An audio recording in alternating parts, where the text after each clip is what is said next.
Hello everybody, welcome to the United Stands. I'm Mark Goldbridge and we're live for Manchester United against Tottenham. It feels like a long time since we've watched Manchester United play, and maybe some of us would like it to be a little bit longer because, well, look, the injury news is even worse. There's no Yoro and Eriksen now. Apparently they're ill. We knew we probably weren't going to have Collier and Agate, and we don't. And obviously we don't have Ahmad and Mainu. There was some stories circulating around, actually, that Mainu was out for the season. I don't know whether that's true or not, but Injury FC is certainly back, says Jacob, and he's certainly right. Let's get that Manchester United lineup on the screen. Let me know what you're thinking, people. Let me know what you are thinking. I mean, the bench for Manchester United is rather interesting as well. We will delve into that, but let's have a look at that United lineup first of all. And it's pretty much, actually, I think it's the team I was talking about last night, isn't it? I think it actually is. You know, when we found out Ahmad was out for the season, I think that was the team I sort of predicted that we would have to go with for pretty much the rest of the season. And obviously Yoro's ill anyway, so he can't play. So that's what we sort of go with. The bench for Man United reads like this. Amas, Fletcher, Fredrickson, Harrison, Heaven, Kone, Morehouse, Lindelof, Obi Martin. I mean, the bench reads like an under-18s game. There is one senior player on that bench, and that's Victor Lindelof. We have got 3, 6, 7, 8 kids on the bench. I think every single one of them is under 19. So some of them are under 18. It is what it is. Look, I've got to be honest. There's an element of excitement, but you look at the Spurs bench: Bissouma, Brennan Johnson, Odegaard, Udogie, Sarr. I mean, that's 5 first-team players for Spurs on their bench, and we've got 8 kids on the bench. Class of 2025 says, you know what? I got to, you know me, you know what I'm like about new signings and young players. I want the patience. I want us to understand that. But I also think that we've got to get really realistic here, in the sense that I've played the game. I've seen how it works. Sorry, my glasses are misting up here. I think I'm crying. I've played the game. I've seen how it works, and you can't just throw young players in.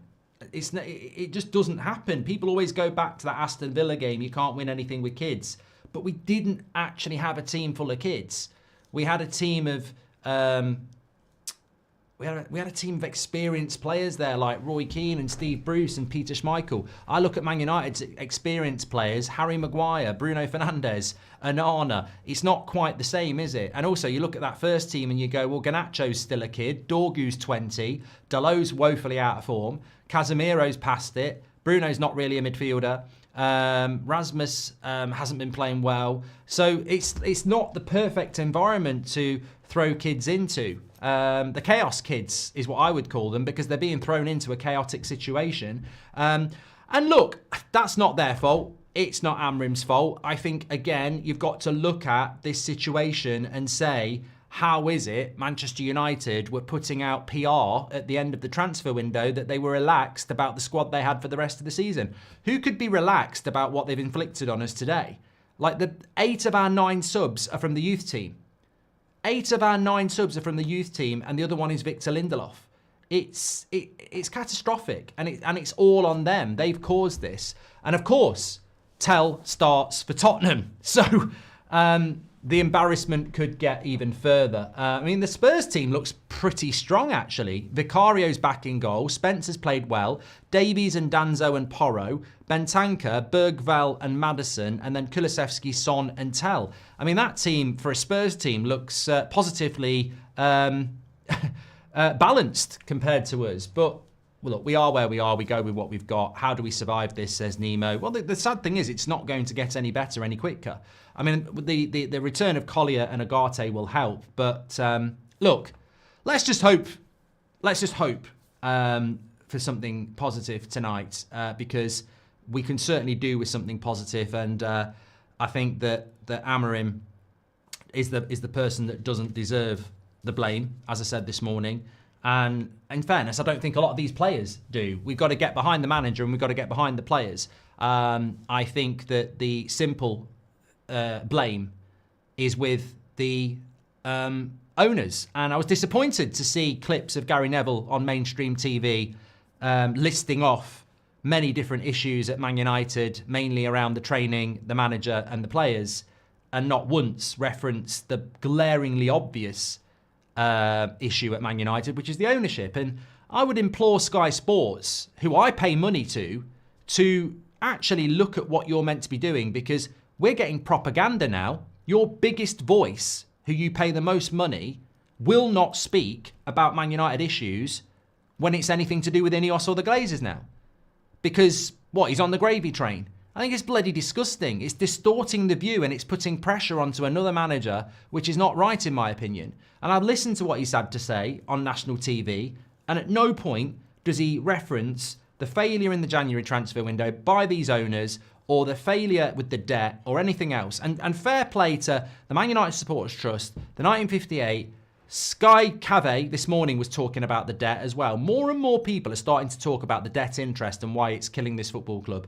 And all we can do is keep talking. You know, repetition gets you somewhere. And we've just got to keep repeating it, because I'm not having these stupid comments about systems and everything else when we've got 8 kids on the bench and people want to talk about systems.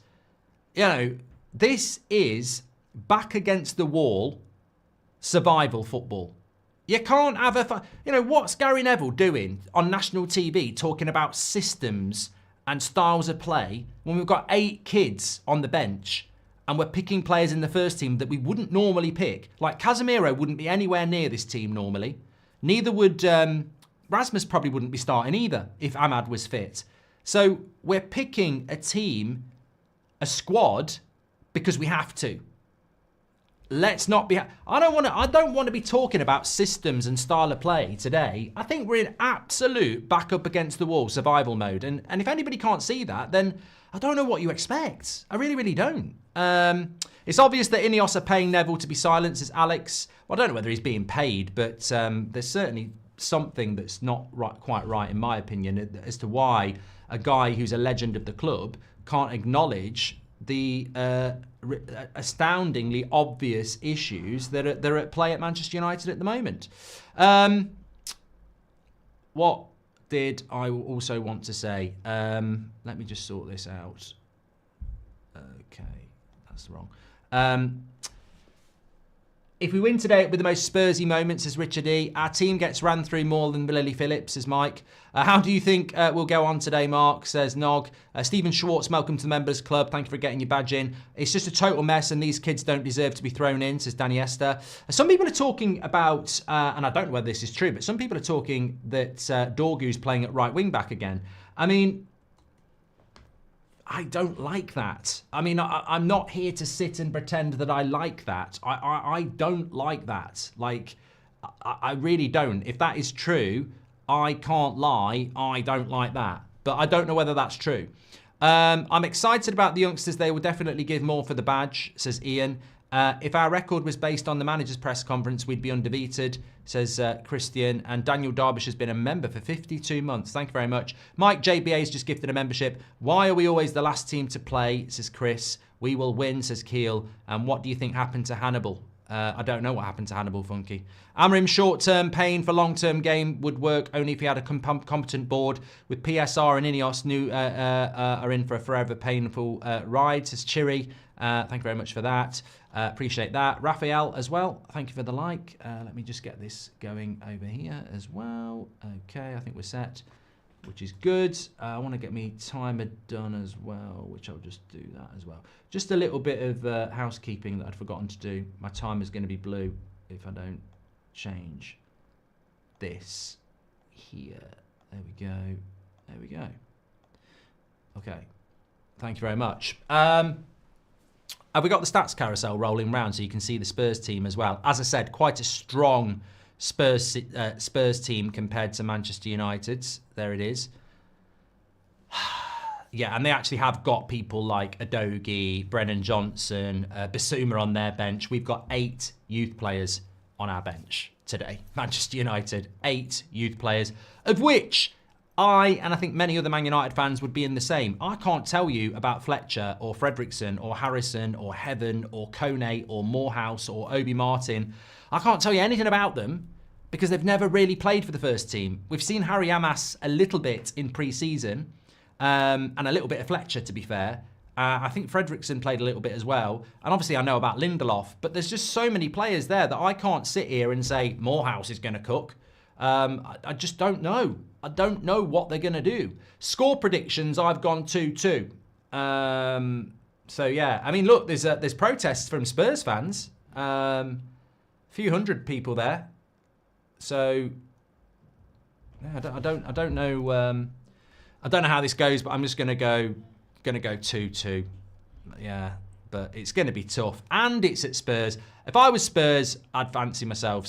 I really, really would. I'd fancy a win today because I think Man United just look so vulnerable mentally.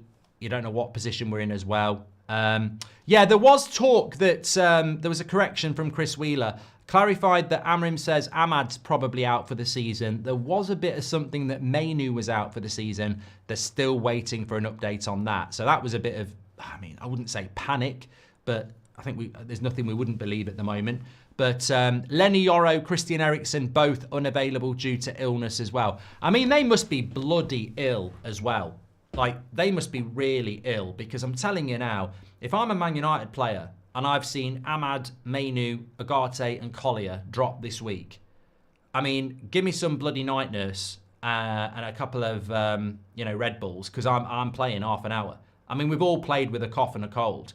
So they must be pretty bad because, I don't... Can I just say this? Yes, I can. What's gone on at Man United this week? Ahmad out for the season, Mainu major injury, Agate and Collier both not fit to play, and then Eriksen and Yoro ill. That's 6 first-team players out in 5 days. And we lost Martinez for the season a few days before. It's absolutely incredible. It's an incredible set of events. And, I mean, you're just sort of left there wondering what's going to happen. Chris Wheeler's just said that Kobe Mainu will be out for 6 weeks. So that will take us to after the international break, which is 2 weeks. So it's 4 weeks. He's not going to be back until after the next round of the Europa League and after the next round of the FA Cup. So we've got to do it without Mainu for a little bit of time, haven't we? But look, I'm not going to sit here and lie. We could do with 1 or 2 of these youngsters coming off the pitch, a la Rashford all those years ago, and hitting the ground running. But history shows us that the Beckhams and the Scholes and the Nevilles, and they took a long time to become players. Some young players will become good players, but it takes time. Some players will be the Rooneys, the Giggs, and the Rashfords who instantly hit the ground running. So we not only do we need some of these players we need them now. We need them to hit the ground, and that's something that I would say. Most young players that become good don't necessarily hit the ground bang. It takes them weeks, months, even a couple of years to settle and learn. What we're asking them to do is be those players that instantly can do it. And that's a very, very big ask. I don't know whether Amorim's going to use them or he's just putting them on the bench. I think he's going to have to use them. No doubt the youngsters will give their all and fight for every ball. We mustn't be too judgmental. Also, Niall, it's a tough game to throw them into. I mean, you want to be throwing them into a home game against Barnet in the Carabao Cup. We're throwing them into a game against Spurs away from home where we might be 2 or 3-0 down. We did this under Ollie when we played a team full of kids because we didn't strengthen the same squad, happening because Ineos are a smokescreen, says Ryan Taylor. Tony, welcome to Members Club. Smoggy says, Gary Neville will have lucrative property opportunities with the Old Trafford development, hence his hesitance to face facts. It's so obvious and he shouldn't be allowed to be a voice on Sky Sports. Look, I couldn't give a shit what Gary Neville does in relation to the overlap or anything like that. But I would say, and I hope other people will do it as well, that him sat there on Sky Sports on a lucrative contract talking about Manchester United when he will not speak about Ineos in a bad way is not what I want to pay Sky Sports subscription fees for. That's propaganda. That's not what we should get on mainstream TV. You know, there's good stuff being done by the Man United Supporters Trust. There's a protest being organised by the 1958. There's a lot of stuff going on at Man United. And Gary Neville, as part of the regeneration project with Ineos and the local council, sat on TV dissecting Amorim's tactics instead of dissecting a catastrophic first 12 months in charge for Ineos. That's not fair reporting on the situation at Manchester United. So Sky Sports should be saying to Gary Neville, either start talking about the real issues at Man United or don't talk at all. Because if you are in some way, shape or form conflicted because of projects you've got going on, they shouldn't be using him. And if Gary Neville's got a problem with that, he knows exactly where the United stand is and we'll have a little chat and everyone else can listen to it. But he won't do that either. But I don't care about, like, let's have a chat with Gary Neville about who he thinks is the best centre-back. This is about the club, Gary. This is about the club you played for. You were a legend at Manchester United. This club is sacking people. It's raising ticket prices. You know it's not right. And you're sat there talking about tactics for a manager that's come in 2 months ago, been given no players, has a massive injury crisis, and you're talking about style of play and tactics. We are in survival mode, mate. We've got 8 kids on the bench. We've got people starting like Casemiro, who hasn't started in 2 months. This team cannot be about style of play and bloody tactics. It's absolutely a mess, and it's a mess because of the people at the top. And you sit there on national TV telling people about bloody tactics, this, that and the other. You won't even talk about what the real problem is. It's disgusting. It's absolutely disgusting. And people can see through it. So the pressure's on your court now. And if I was your agent, I'd be saying, Gary, you need to start speaking openly about what is going on at that football club because you're suddenly very, very silent about the ownership at Man United. And everybody needs a voice and you can be that voice. You can be the Prime Minister of football. But at the moment, you won't. And it's frustrating. It's a bad situation, but actually a little excited, says Lee, to see kids. Oh, the kids play. Thank you, Lee. Come on, United, class of 25, says Magni. Ask yourself how key hotel football is to the regeneration of Old Trafford. Then you realise why Neville won't criticise the owners. I don't care if that's true, Viking Crypto. If Gary Neville is going to make a lot of money because of the regeneration of that area, that's absolutely fine. But don't sit on Sky Sports News as the biggest bloody pundit on there. You can't have both. You can't make a fucking load of money out of Man United's regeneration project with Ineos and then sit on the TV commentating on it. It's not fair. You're mugging everybody off if you are in with Ineos. You're mugging them off because you cannot speak openly. And it's a big issue and it needs calling out. And I think he's going to have to do something about it because I think bigger voices than this will start saying stuff about it because it's important and you need people like that on side. Are you with Ineos or are you with the fans? But you put yourself on Sky TV and you're almost like, I'm talking for the fans, but you're not talking for the fans, are you? You're not talking about the key issues and he needs to talk about it. He has to talk about it because if he doesn't, then the silence speaks volumes, doesn't it? It's very important, I think. Hannibal was racially abused on the pitch yesterday, says Chris. Well, that's disgusting. We're going to lose 2 or 3-0 today. I can smell it a mile off, says Mr. Mortimer. And I think the Gyökeres deal is on, says Magnus. No, it's not. Ruben is not defending management. He's being empathetic, says Bernardo. Hi, Mark. I feel like today's probably going to be about who is the worst and not who's the best. If both teams could lose, they would, says Harry. Rebecca, welcome to Members Club. What sauce do we have with chicken tempura, says Tom. How do you think the rest of the season will go? I don't know, Sean. We're in survival mode at the moment. I really don't know. HP on TikTok says, what are your thoughts on Obi Martin being on the bench? Mate, the same as Kone being on the bench. I mean, Kone's an exciting signing. Morehouse, I've heard good stuff. Heaven is meant to be good. Harrison, Fredrickson, Fletcher, Amas. I mean, my thoughts are, if any of them come on, it's going to be massively interesting. But obviously, it's not ideal circumstances. I would like to be bringing Obi Martin on to a team that's second in the league, winning 4-0 at home to Fulham. I don't want to be bringing him on in the second half against Spurs when we're 2-0 down and we're playing shit. I think it's very difficult when you throw young players into that. We need a miracle today, says Miles. Also completely agree with you about the Neville situation. It's a disgrace. Well, if someone wants to clip up what I just said there and put that out instead of out of context stuff, I think that's the sort of stuff we need to, speak about, really. I think it's really important. Before I go any further, by the way, we are sponsored by Surfshark on the show today.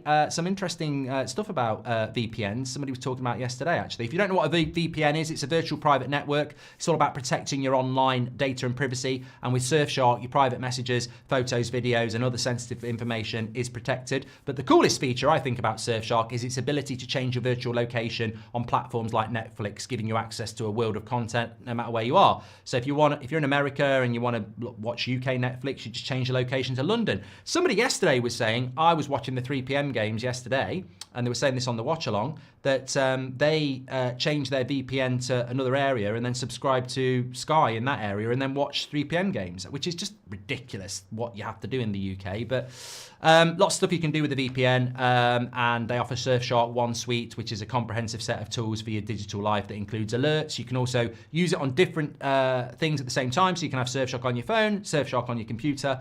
And the best thing is you can get 4 months free with the code United Stand. So links in the description, scan the QR code. You get 4 months free with the code United Stand to test it out. Give it a go. Thank you very much to Surfshark, and you get a 30-day money-back guarantee as well.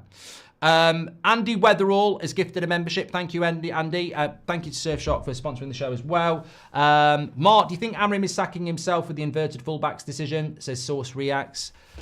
Mate, I will give it a little bit of time because you've done a super chat, but I can only repeat what I've said.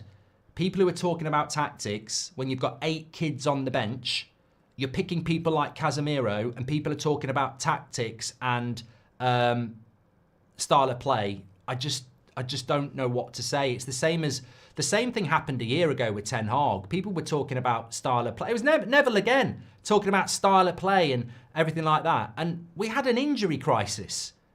We had no centre-backs, and people are talking about style of play. You know what it is? It's a smokescreen. The club is sinking because of the way it's being run, and lo and behold, people are trying to put it on the manager again. And there's absolutely no way we should be talking about tactics or style of play at the moment when we are down to not even the bare bones. Their bones are broken. We're down to using the youth to fill the bench. Like, we're not even using the crap players that we don't want. I mean, some of them are actually starting today. So, style of play, mate, that midfield with Casemiro in it last season was more open than a Tesco Extra. Like, I'm worried about that. I'm not worried about the kids. I'm worried about Casemiro in a midfield in 2025. And people are talking about style of play. I mean, this is the same player that Gary and co last year were saying his legs have gone and United's midfield is getting run through. And now they're talking about inverted fucking fullbacks. I mean, this is survival football. It doesn't matter whether it's 3-4-3 or 4-4-2. We're literally down sinking. This is Titanic FC, you know? Iceberg dead ahead. Glazers and Ineos outback the youth and the manager, says Henry. 100%. If we can get a result today, it is remarkable, really. Please read the article The Athletic published recently. It talks about Ineos sporting investments around the globe, and I can confidently say we are heading towards relegation with them in charge, says Red Devil. The Ineos group are 12 billion in debt, says Muad. It's a romantic view to believe our young players can be the next class of 92, but we must understand our history and the level of teams they came into, says Andy Atherton. Exactly. Mario Franco says some channels tried to cover the Glazers and Ineos by blatantly lying about Ten Hag's training being harsh. What will they say now? Absolute viruses, says Mario Franco. You can't win things with kids, says Alan Hansen. And do you think Amorim is sacking himself? We've done that one from Source Reacts. Thank everyone who's tuned in, by the way. Please do subscribe to the channel, bottom right-hand corner. Get involved with the United Stand, the place where you can actually have a conversation about what's really happening at Manchester United. There was something I was just going to check there in relation to comments that have come in from Amorim. I mean, look, we've spoken about what he looked like in the press conference. We'll see what he looks like now. But Dorgu has been warming up as a left wing back. I don't know where the right wing back stuff came from, but apparently he's been warming up as a left wing back. I mean, I think it would be very interesting if he did actually put Dorgu as a right wing back. That Man United bench, they're just showing it on the TV now. I mean, there's a guy there checking their ID. It's like walking into Wetherspoons when you're 16. You know, there's a guy checking their ID as they sit on the bench there. Unbelievable. I don't think. Look, we are a club that has always had a youth player in the matchday squad since the 1930s. Well, we don't have a problem with it today. There's a lot of them there. Yeah, it's very, very interesting. I haven't seen any quotes from Amorim, actually, if anyone has seen any. I know he gave an interview to Sky, but I haven't seen... Oh, hey, no, that's an old one. I was trying to just find out before the game if we could get some comments. Okay. Yeah, Mainu out for 6 weeks. I've seen that. Sorry, I couldn't see any there. Thanks everyone who's given us a follow on TikTok as well. Eamon and Smarky as well. Dre Prince, thank you. We're very, very close to the start of this game. And, I mean, look, I've got to be honest. I don't know what to expect.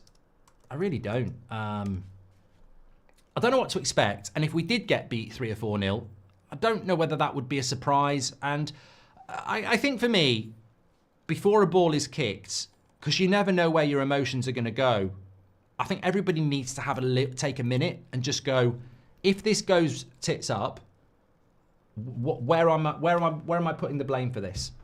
You know, if it all goes wrong, what is my anger point? Because for me, if this all goes wrong, I'm looking at Spurs, I'm looking at Tell, I'm looking at the guy who's playing up front for Spurs who could have been in our matchday squad, but the club didn't want to spend any money. I'm looking at Rashford and Anthony going on loan and not being replaced. I'm looking at all these injuries and I'm going, if we'd actually done a bit of business in January and not risked it, we wouldn't be in this situation. So I'm looking at it now. I can't look at performance. I can't look at things like that because I don't think performance tactics really matter when you've got such a threadbare squad. So I'm looking at it now and I'm going, we're playing survival football with our backs against the wall because our ownership dropped the ball. So yeah, I think that's where I'm looking at now. I don't see how we can assess performances anymore when literally if a couple of...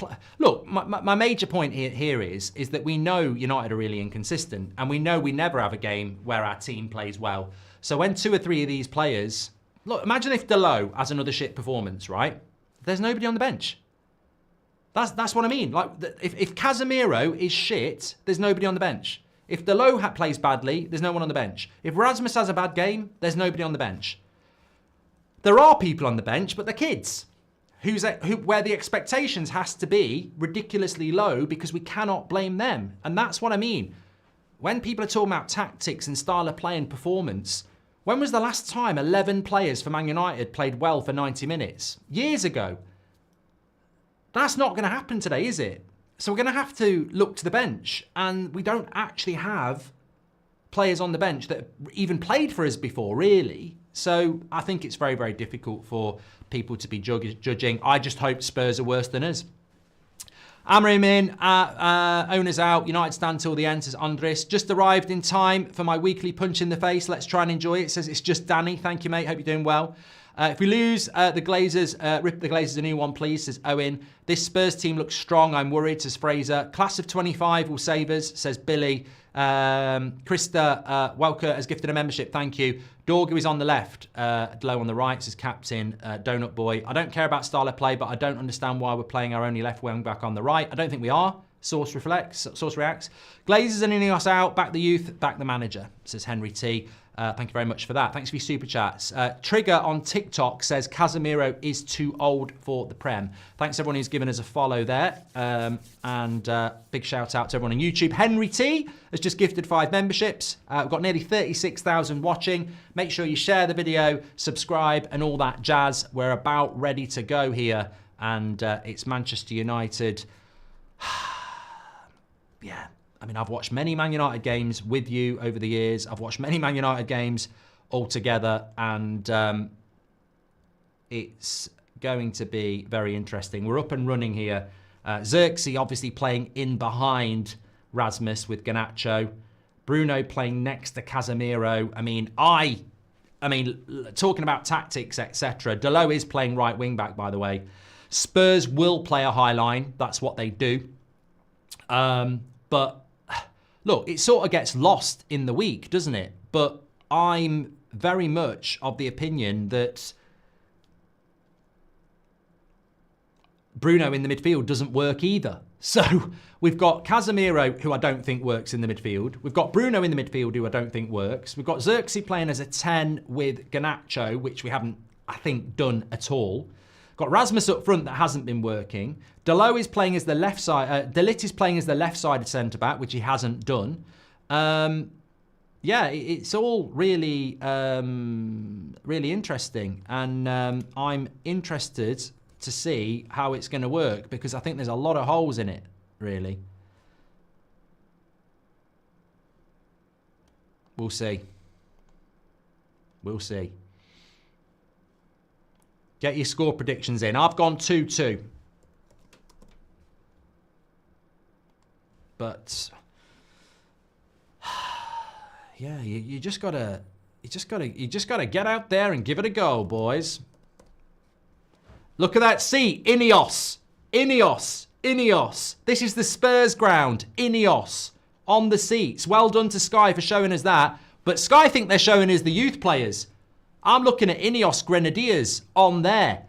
Millions of pounds going to Spurs every year from Ineos. Don't think to do that to us so we can buy some players. What do Spurs do with those millions? Get Tell on loan.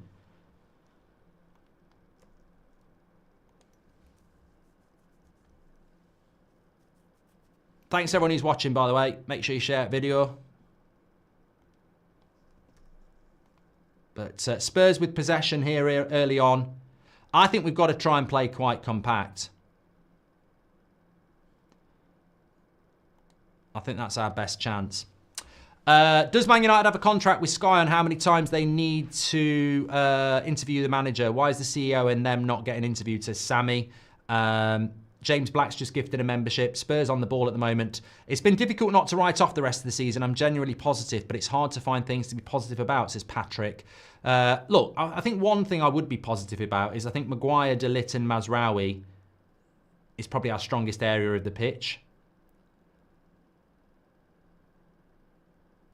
Bruno with another Hollywood ball out to the right. Rumour has it Lana Rhodes was training with the lads last week. It would explain the injuries, says Barry. Neville should not be allowed to commentate on the game. It's ridiculous, says Ryan. Is he commentating on it as well? If he says one thing about Ineos that's negative, I'll give out 50 memberships. Haven't done a super chat in a while. Hope you're doing well, Mark, says Mally. You too. Bournemouth played youth all season. No excuses. What a load of shit. What do you think Gary Neville would say if the Super League reared its head again, says Pilgrim? Well, if he's conflicted because of Ineos, he'd probably say nothing. Praying for no injuries for either club, says Baron. Until this season, I like Neville. Does my head in now, says Isaac. The club will never be great again under Ineos and Glazers. Game over. The club is destroyed, says Krista. Pascal says fingers crossed. And hi from Denmark. If Eriksson was on the bench, he had potential 1-3 Danish national with Dorgu, Obi, Eriksson and Højlund. That's bad, says Thomas. Thank you very much for that. Dan, Spurs, to be extra Spursy today, please, says Mike. Henry T gifted 5 memberships. Thank you very much. Europa League final in another dimension, says Jay. Predicts at least one Anana howler, says Trucker Jeff. Well, it is all Spurs at the moment. And he's given a free kick against Mazraoui there. Thanks for the follow, Ethan.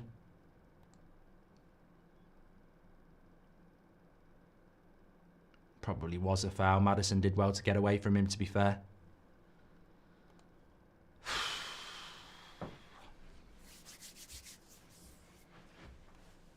We're in London, aren't we? Says Daily Hibbert. Cross comes in from... I just don't want that bloody Tell to score. Hey, Garnacho, you've got to look after the ball a little bit there. You can't just pass the ball back into your own 6-yard box. Penalty box. Remember Spurs defensively have been a bit shaky themselves now. Score prediction, I've gone 2-2, Massimo, but... yeah. I accept that might be optimistic.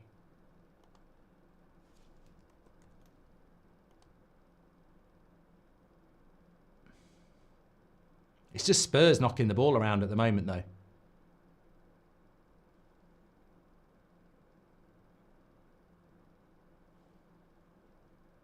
Cross comes into the box. And Arnie, you've got to go for that, you prat! Bloody hell, it's not a bloody hot air balloon. You can't just watch it and go, oh, that's pretty. He's got to come for that bloody cross and clear it out. Luckily, no Spurs player attacking it on the back post, but fucking hell.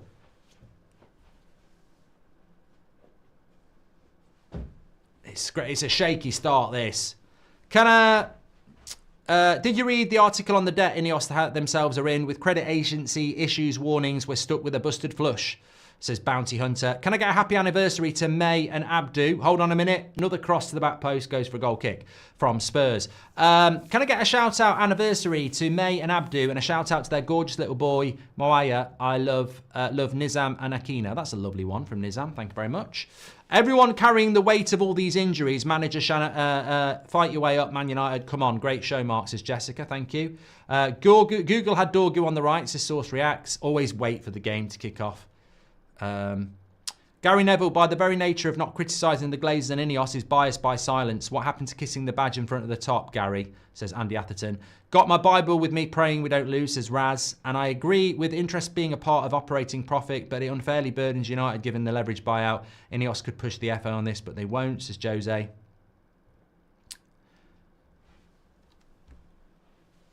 Time is off, said somebody.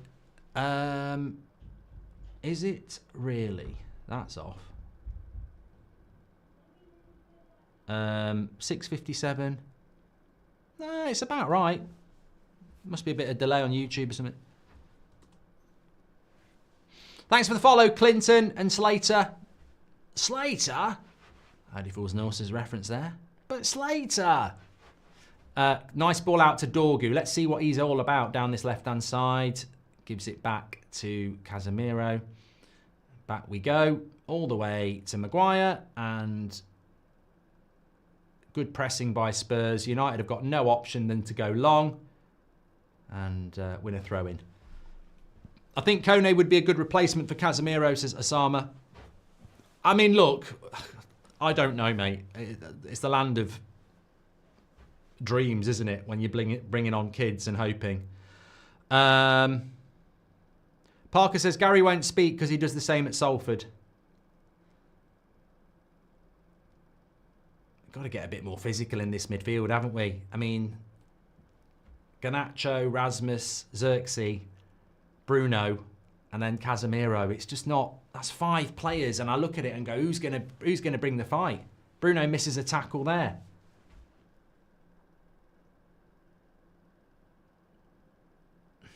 One thing I will say is we are keeping a good shape defensively. It reminds me of the Arsenal game and the Liverpool game so far. The defensive shape is quite organised. And we're going to need a result like that. We're going to need a performance like that. Ball over the top, and Arna's there. Pogba part of Glazer's shit plan. Nice people, says Dividends. Thanks for your super chats, by the way. Class of 25, here we go, says Tay. I don't know what the injuries are to Collier and Agate, but the fact that they can't even be on the bench and we're not playing again till Saturday shows that they might be more significant injuries than we thought. Well played by Xerxes there. Did well to keep it in. I mean, to me, Casemiro looks way too slow. I mean, hasn't. To be fair, though, I don't know. We can't hit these long balls. Rasmus gets there, though. Oh, good shot. Well played, Rasmus, to get the shot off there. Straight at the keeper. And another good shot. Delo! Oh, how you not scored that? How you not scoring that, Delo? Should have been 1-0 up there. Good shot by Rasmus. Came to the back post for Delo. I think he should have scored. I mean, it's a long ball by Maguire, and I think Ben Davies just gets in trouble. And then from that point, Rasmus gets there, cuts inside, gets a good shot off. Keeper makes the save, comes back to Bruno. Then it's Garnacho, who basically hits a shot. Good save by the keeper. And I think Delow's got to hit that quicker. Difficult angle, but could have been 1-0. Corner to United, and it could have been 1-0 there. Cross comes in. It's over Maguire's head, but Dorgu's there. What's he got? Goes for a shot. Should have put the cross in. Should have put the cross in there. Bit greedy. What's up with that benchmark? All of a sudden, the injury crisis seems worse than last year, says Marlowe. What's to say any decent players are going to come to a mid-table team that aren't in Europe this summer, says Cam. And Gary Neville silent about the injuries and then says we need to start questioning the training programme being given to players. Guy's a leech, says PCJ. And what do you think about Obi Martin on the bench, says Harvey. The same as what I think about Kone on the bench. It's interesting. I'm always going to back the youth and be patient with the youth and new signings. But what I do worry about is that if one or two of these players come on and look out of their depth, I don't want people to say, you know, they're not good enough. The journey to being a first-team player for United is a long one. And I don't like the idea of throwing young kids into games like this, but we are where we are because the owners are shit. Truly believe with a more direct approach, Rasmus will show his abilities. Well taken by him there, says Daniel Luciano. Thank you very much for your super chat there. Opinions on Liverpool looking bad today, says Al. I did watch it, actually. I did a little reaction video on That's Football. I mean, it's a long time since Man United have been winning trophies, but trust me, those sort of games are fantastic in a title race. You know, you don't play well, but you get the win and you move on to the next game. It's a win, isn't it? Spurs on the attack. Cross comes in. They're queuing up on the back post. Son, got to get the second ball. Bergvall, goal! There it is. Onana bloody palms it into Maddison. And there we go. He's there doing his darts celebration. Shithead. 1-0 to Spurs. And I knew it. I bloody knew it was coming. I knew it was coming. I don't know whether Onana can do any better than that, but there we go. Not marking up in the midfield. I guarantee you that's going to be the problem. I guarantee you that's going to be the problem. It's that second ball again. It's not the Son ball. Cross comes in, back post. Who's marking Son? We've got a bloody back five, and Delow is fucking... What are we doing? Why are we not tight on Son? Bruno not quick enough to close down. Onana probably not to blame, to be fair, but who's following? I mean, it's a catalogue of mistakes. Absolutely catalogue of mistakes. Why is Delow not marking Son? Why is Bruno not tighter on Bergvall? Yeah, I mean, we're playing a back five and Delow's left Son on the back post. Fucking idiot. Absolute idiot.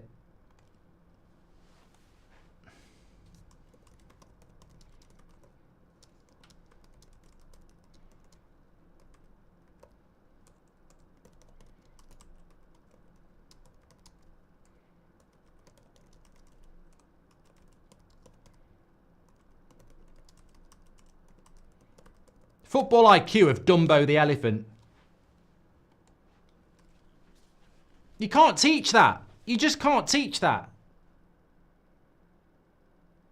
Shitty soft goal.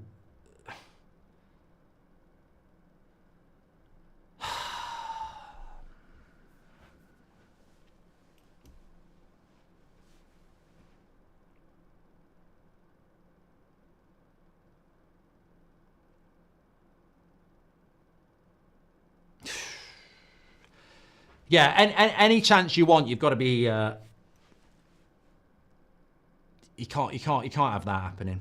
You can't have that happening. But look, you know, even after Son's cross shot where he should be being marked, Bruno's not tight enough on Bergvall. Do you blame Onana, Mark? I'm past knowing with Onana because he makes so many bloody mistakes that sometimes I don't think it will be his fault. But you almost look at him and go, could he have done better there? He's never been good at when he makes a save thinking about where he's palming the ball. Could he palm that out of danger instead of back into danger? I don't know. I'd have to look at it at half time. But as Adnan says, Onana's got this horrible habit of palming everything back into danger. And that is true. And on that case, he might not be at fault. He might not be at fault for that. It might be a good save. But he does have a tendency to put it back into dangerous areas. But for me... look, Razmeister says De Ligt's a bit slow there. I mean, I think you're moving down the list of people to blame there. We're playing a back five, and Dalot is tucked in on Mazraoui's man when he should be on the back post, winning the header and stopping Son doing that. I think for me, as a coach, the first thing I would say is, why is Son 10 metres in space on the back post when we're playing a back five? And the reason I keep saying a back five is because when you're playing a back five, there should be nobody unmarked because you've got 5 fucking defenders. So why is Son on the back post completely unmarked? So I'd be looking at Dalot. Then, when Son's cross comes in, I need my midfielders to attack it. I don't need them to give the midfielder for Spurs 2 metres, so that's Bruno. And then you're talking about Onana. And then you're talking about the follow-up shot. But for me, yeah, it starts with not marking Son. Good ball by Bruno out to Dorgu here. But we had a chance before that ourselves. Dalot probably should have fucking scored it as well. Garnacho, he's got a pass. Bruno wide to Dalot. He's got space. Back post first time. First time! What are you doing, mate? Get the cross in. Casemiro. Go on, Dorgu. Whip a cross in. See, he knows what to do. Oh, unlucky. I like that. Get a cross in first time. Bloody Dalot should have put that in first time. I'm at a bar in New York and they want the manager out. They are chanting it. Ridiculous, as the Chronicles of Garnet. Go on, Dorgu. Manager out. They're not real Man United fans, mate. Top teams can get away with one player switching off every couple of plays. Our problem is we have 5 or 6, says Axel of War. Watch Casemiro not moving while defending. Should have started Kone. Way too easy to go past him, just like 12 months ago. I said it before the game, Amar. Casemiro, I just don't think he looks interested anyway. I mean, what's he doing there? Just gone down. Wonder if you call out Delete on his heels, says Callum. Mate, I don't really see that as the major problem on the goal. If you want to, you've just done it. Well done. You've done a super chat. I don't have to agree with you. I think I've already explained what I think the problems are on the goal. Bogger, welcome to Members Club. Onana should have grabbed it into his body, says Daniel. That's keeper's palms. Everything into danger, says Adnan. What is the keeper doing again, says Robert. He always pulls the ball back into danger. They're in again here, Spurs. I miss Wan-Bissaka. Dalot is garbage, says Sergio. Onana is a line dancer, Mark, says Rico. Dalot looks miles better already on the right, says Mr. Mortimer. I think that was before the goal. And I truly, thank you very much for that. Nearly 60,000 tuning in. Make sure you subscribe, bottom right-hand corner. Cross comes in again. Casemiro miscontrolling it again. He's a fucking nightmare. He's a fucking nightmare in that midfield. Said it before the game. That midfield with Casemiro is more open than a 24-hour service station. It is absolutely pandemonium in there at the moment. But we have got no midfields. We've got no Mainu. We've got no Collier. We've got no Ericsson. And we've got no Agate. So this is all we can do. Garnacho's offside. I think Onana's starting position was a bit wrong. I have to look at it at half-time, Jeff. Man United needs evolution or rebuild the team, says Ahmad. Why does no one ever run at their defender, says Robert. Just can't relax with that pub goalkeeper on the pitch, says Sean. Maz was marking nobody and left Dalot with 2. I don't think that's on Dalot, says Colin. Well, mate, Colin, maybe you've never played the game, but Dalot doesn't need to be where he is. Like, Dalot has to be on the back post in a back 5. He shouldn't be tucked in. But as has been the problem at United for years, our fullbacks always tuck in and don't mark on the back post. It's been going on since the Ollie days. Bruno and Maguire don't look well, says JT. Well, there might be an illness through the club. I mean, if I was Spurs here, I'd sense blood. You can almost hear it, can't you? Dun, dun, dun, dun, dun, dun, dun, dun, dun, dun. We're going to get absolutely devoured here. You can't go mental at Dalot when Mazraoui and Dalot were marking open air. They mark who Dalot was, and then Dalot can mark Son, says Edward. But they're looking at the mate. I can't speak to people who don't know how to play football. Like, Dalot is the guy looking along the line.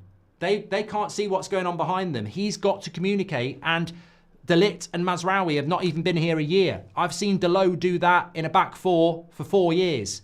He always tucks in and marks the centre forward because he's fucking rubbish at marking the back post. So you can change an opinion. You can have an opinion, of course you can, but you won't change my opinion. And my opinion is Delo is shit on the back post and always has been. He never marks the back post. He always comes inside and marks the centre forward, which is not his job. And it doesn't matter whether it's Lindelof, Maguire, Martinez, De Ligt, Mazraoui. He's been doing it for years. He always tucks in and marks the centre forward. So if you want to blame it on Mazraoui, blame it on Mazraoui. I don't know what you're blaming De Ligt for, though, because it goes Mazraoui, Maguire, De Ligt. Why would De Ligt be anything to do with Delo? They're 3 players apart. You can blame Mazraoui, but Delo's been doing it for years. Casemiro gets done 2 times like an old man, back 5, and Delo is not covering the back post. And Arna palming is horrible. De Ligt not following the ball in. I think you've listed all the problems there, Stig. I also think Bruno's attempt to attack Bergvall and block the shot was shit as well, because he can't play midfield.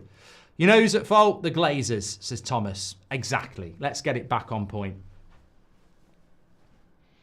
But it's another shitty, soft goal that we've conceded as well.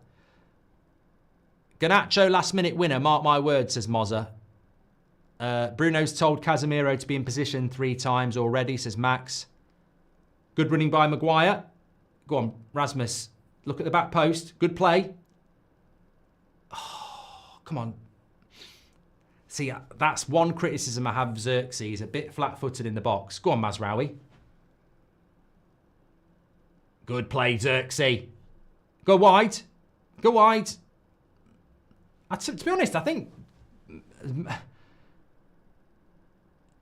Xerxes and Rasmus have started off all right. Good shot, just wide. Well done.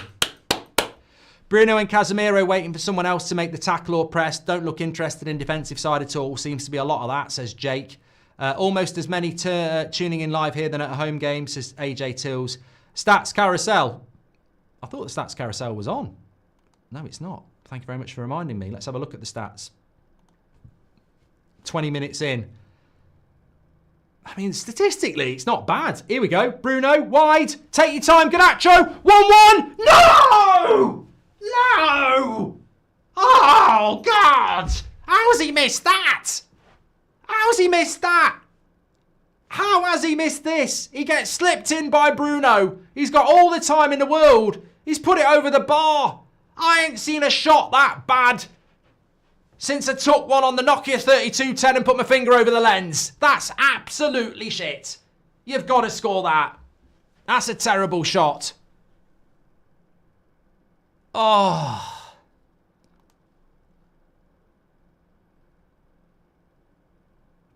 Should be 1-1.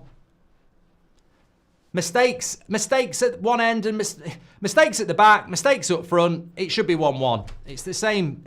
It's all over the team though, isn't it? I said this before the game. Are the players mentally going to be in the best position? They see what's going on. They hear what's going on. And it's a bad finish. You've got to go. I mean, look, Amorim's furious. He's absolutely furious. He's got every right to be as well.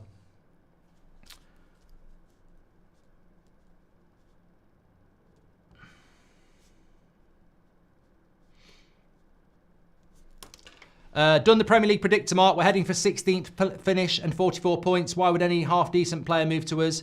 Says Jim. I'd take Casemiro out and play Kone at some point. Back post! Back post! Delo. Oh, for fuck's sake. What minute do you think we'll bring on the youth, says Callum? Jay says, anyone who expects United to compete for titles with this disastrous ownership is ignoring the problem. Napoleon couldn't devise tactics to make a squad like this work. Everything comes from the top, says J.E. Thank God I've muted it. I don't think I could handle hearing when the Spurs come marching in, says Lovely Pints. I'd take Casemiro out and play Kone. They're on the attack at the moment, Spurs. Son. Bruno. Good ball. Good ball. In every game, Delo misses the back post and Onana makes a mistake. But let's stay on point. Glazes out, says Orlif. Xerxes seems to be playing super central. And Bruno is having to push up the right wing to press, leaving Casemiro on his own. That's not a good idea. All we need now is Casemiro to get booked. Alfie says, I like watching your head loss. Got to say we moved the maul better than old, to be fair, says Pizza. Neville is on the Ineos payroll. He defends them, says Rico. Alex, thanks for your follow on TikTok. Please do subscribe to the channel if you're on YouTube.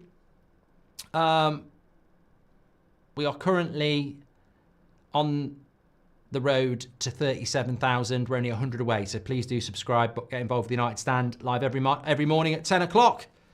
Match days, etc. Got player ratings after this. We'll be back in Manchester for the fan forum as well.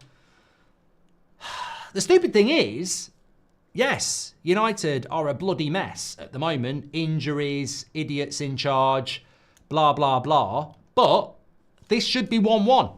Like, we've had two really good chances, Delo, Garnacho, and we made a stupid mistake. And look at Delo again. Son's getting so much spec. Get tighter! Who's marking the bloody map? Cut back again.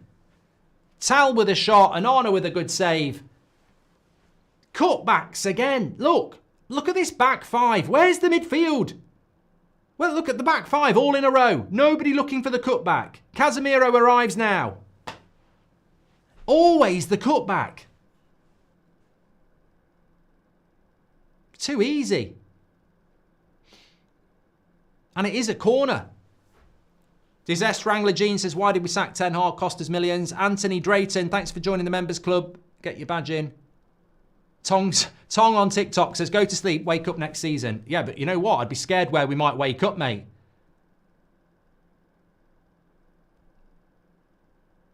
Oh, God, I need some water. Gavin says, Casemiro arrived on delay 12:45 to King's Cross.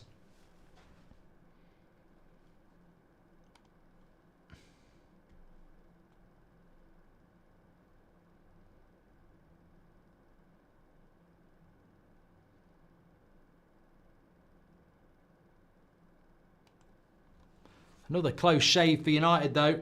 And to be fair, I mean, look, Tell probably could have done a little bit better, but it's a decent save by Onana.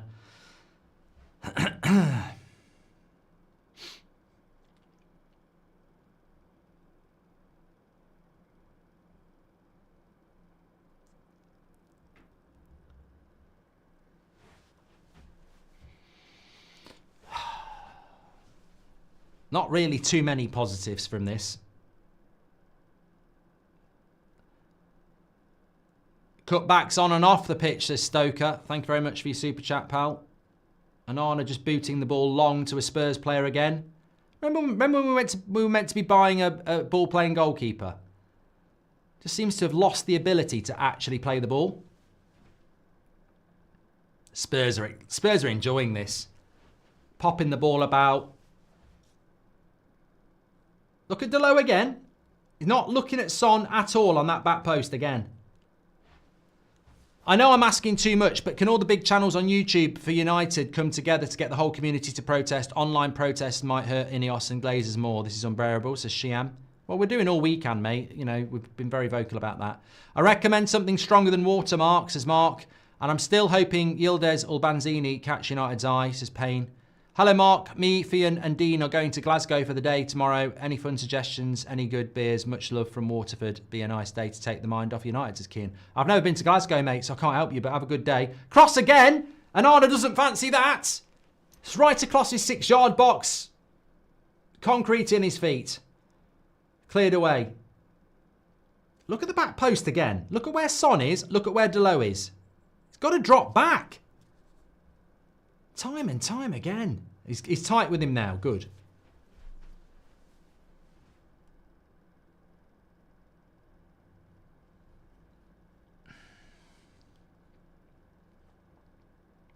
Bruno should pass to Dorgu. Always sometimes instead of passing to only Garnacho on the right-hand side, says Anil. We miss too many chances when we get them, says Rob. Do you see it getting better soon? Hard watch. No, Sinead, I don't. I think if we don't get European football, it will get a lot worse because we won't have the budget. So we'll have to work with what we've got. And even if, you know, if you're working with what you've got, it might not be good enough. And if you're relying on the youth, it's going to take a long time for it to be good enough. So, I know that Tal, to me, has looked very lively as well. Could have been wearing a United shirt. Although he did just misplace a pass. He's been welcome at United. Right, here we go. Xerxes. He's got a bit of space. Rasmus has made a good run. Bruno. Where we going? Back post Garnacho. Back post Garnacho. Crap cross. Absolute shite. Mr. Creative couldn't cross his fucking legs. This is the difference, isn't it? It's the quality in the final third to create chances. It's not there. I think Xerxes has played well, simply. That's not excusable, though. Like, he is the captain of the team. He is the creative focal point of the team. And we're in a good position there. And he should be making that cross. And it's another bad pass by fucking Bruno. He's having a fucking nightmare. The fuck? That's your job, mate. Make the pass. Thoughts on Casemiro today, says Lee. It reminds me of like my dad after a Sunday lunch. Just having a nice stroll around along the grass. So give him a bloody walking stick and a, you know, packet of Werther's Originals. Nice barber jacket, flat cap, pair of boots. It just looks like he's having a Sunday afternoon stroll. But there's no other choice. Like, we've got no other midfielders. I remember how excited I was for Onana. What happened, says Cole.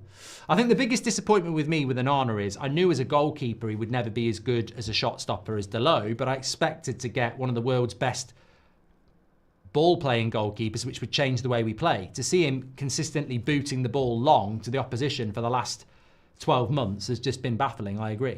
Do you think we'll get European football, says Hassan? Well, we might get European football if the rest of the teams in the Europa League are fucking shit. But if any of them are half decent, I don't think we are, no.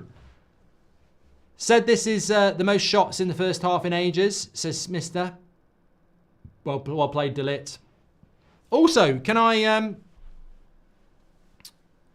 Is this Casemiro's first game starting under Amorim, says David. I don't know whether he played against Ipswich. In defence of Delit, I don't think he's ever played left-side centre-back either, and I don't know why he is playing left-sided centre-back, because I think he's better when he plays right-sided centre-back, and I think Mazraoui is used to playing left-back. So I would have used Mazraoui on the left centre-back and Delit on the right-side centre-back.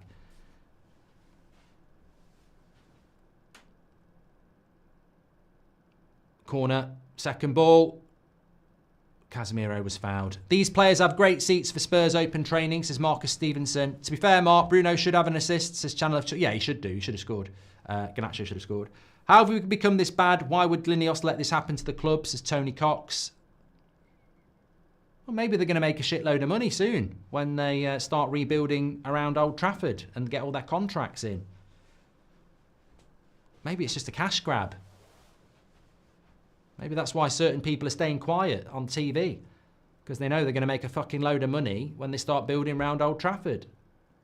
Would you be bothered about performance on the pitch if you knew in the next 5 years you were going to make fucking millions? We don't know why they're really here. We don't know why the Glazers didn't want to sell. To me, the Glazers should have cashed in, but something made them stay. And knowing the Glazers for what they are, it will be something to do with money that they know is coming up. And then if Ineos have only bought 28% and the Glazers are staying, then they're obviously going to make the money as well. But what it's going to be, I don't know.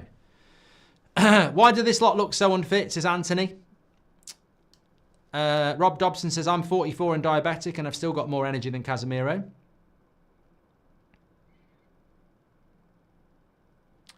Vernon says, passes in the final third, 32 for United and 80 for Spurs.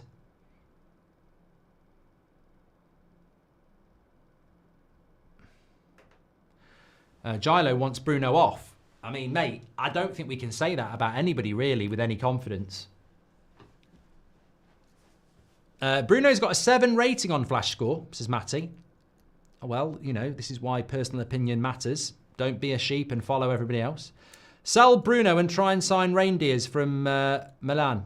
Reinders, sorry. I thought you were going to say I'd rather have bloody Rudolph in the midfield than Bruno. City buy a striker in January, which ends up scoring one of the fastest hat-tricks in Premier League history. What is our scouting department doing, Mark? Nothing wrong with the scouting department, Marlow. It's the people who write the fucking checks. Like, we were told to get Tell, and Ineos and the Glazers said, the computer says no. So much space here for, look at this, running through the midfield again. So much space for Spurs. The midfield's just non-existent. Kulusevski keeps it in. Ineos Grenadiers! Did you see that? Did you see that on the advertising board? Ineos Grenadiers at fucking Spurs. Unbelievable.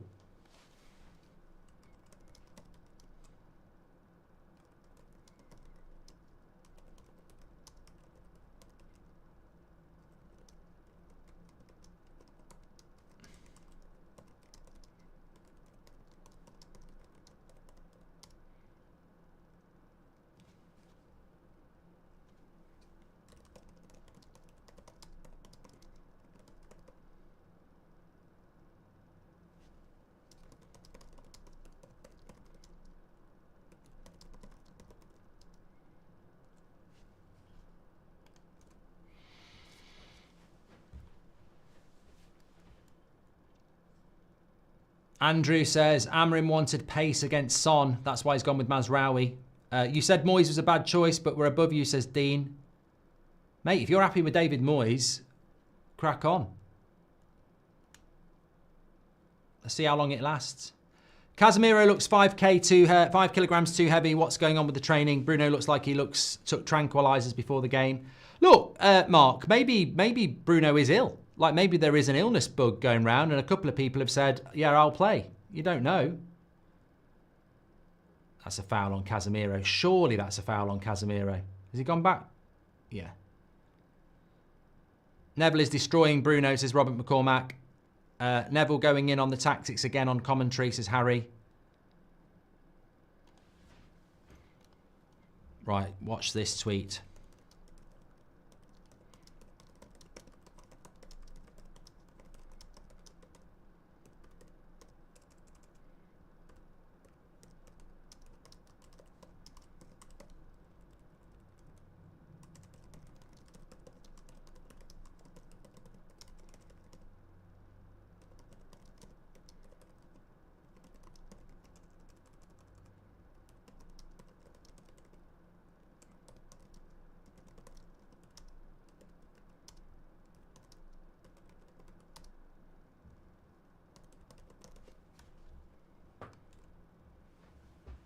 Foul on Vicario. Ethan on TikTok says, what would you rate Man United this season out of 10? Mate, if you can justify higher than a fucking 3, I'd love to know how. We're all offside again anyway from that. What do you think Amorim will say at half-time?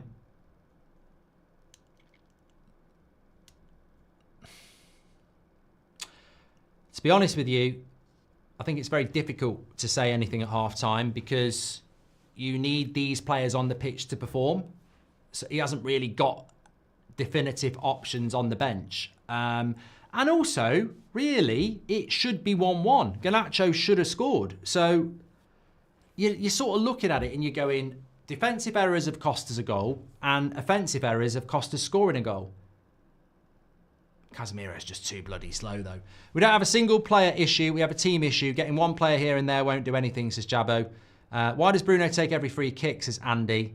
Neville is complaining about the formation as always. Why doesn't he let Peter Drury speak, says Adash.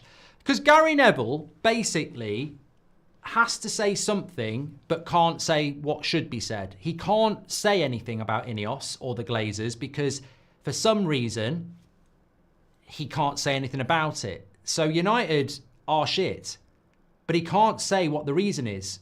So he's got to find another reason. So it will all be about silly tactics and everything like that because he can't actually say what the real issue is. And that's why it's frustrating because he's speaking on national TV to millions of people, some of which have got low IQ and will listen to what he's saying, but he is not saying the truth because he will not speak about Ineos or the Glazers in any way, shape or form.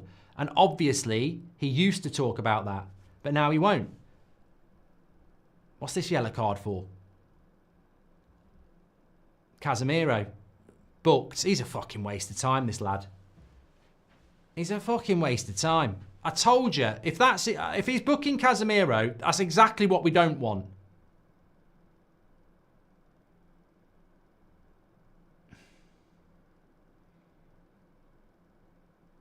To be fair, it looks like a yellow card to me. Well, it is. He doesn't get anywhere. He goes to ground. He gets nowhere near the ball. It's a yellow card, isn't it? Because he's fucking too late. That tackle from Casemiro on Son is so fucking late. Casemiro's turned up with a bouquet of flowers and an apology card.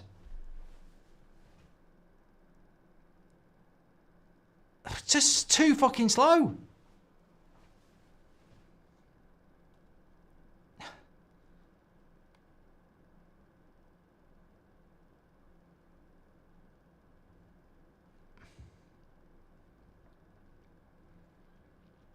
CLC World says that Man United will be relegated. He needs to take Casemiro off before he gets sent off. He ain't. You can see why. You can see why Amorim doesn't pick Casemiro. 100%.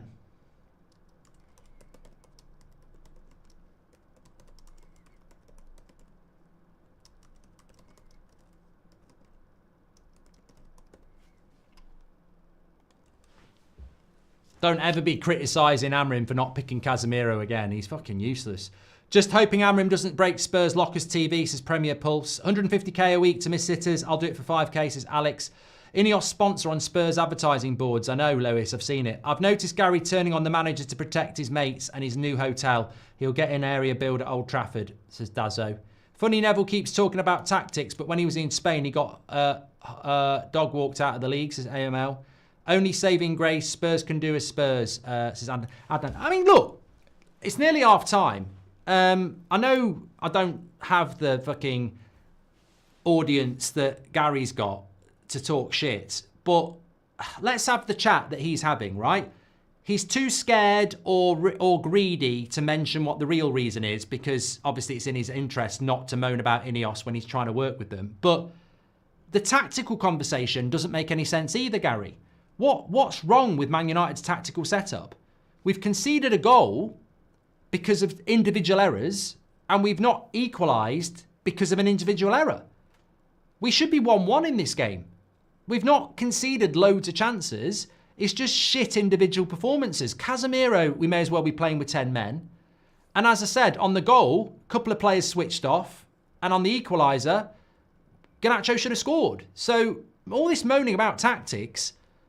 And we've got a massive injury crisis where we can't play our midfield because we haven't got any midfielders. And we've got a bench full of kids. What is he talking about tactics? What does he want us to do? Play a 4-3-3?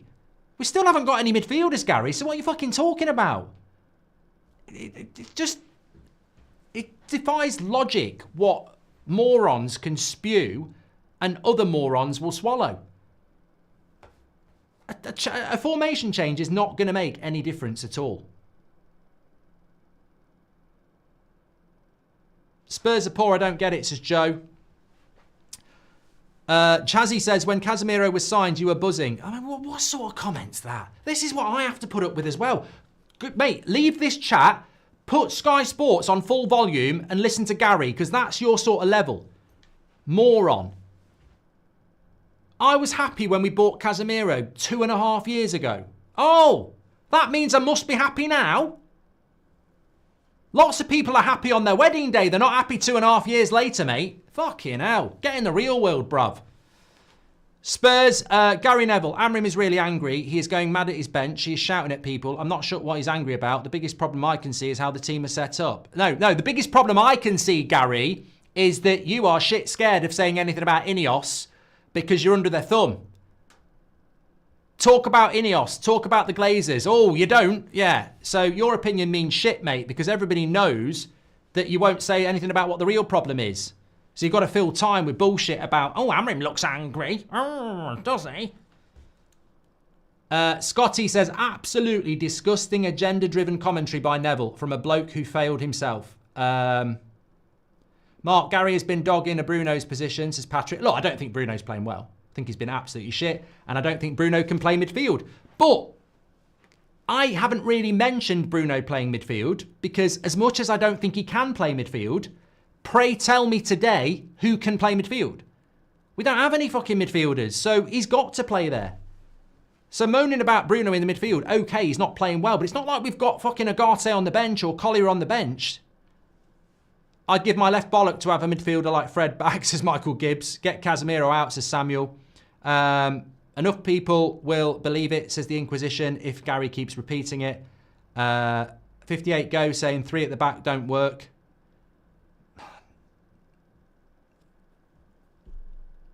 I'm just trying to figure, if we went to a back 4, we haven't got the play. I mean, this is how stupid he is. If we go to a back 4, who's playing on the wings in a 4-3-3? We've only got Garnacho. Who's playing in the midfield 3? We haven't got any midfield. Like, the strongest place we've got at the moment is defenders. So naturally, in our injury crisis, you've got to go to a back 5 because we haven't got enough wingers and attackers anyway. So I don't know what he's talking about, going to a back 4. Half time. Let's get into it. But you know what it is? Ultimately, it's just distraction.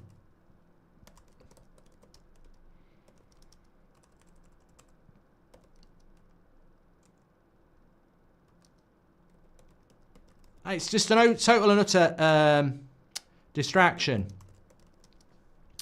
Let me just put that out.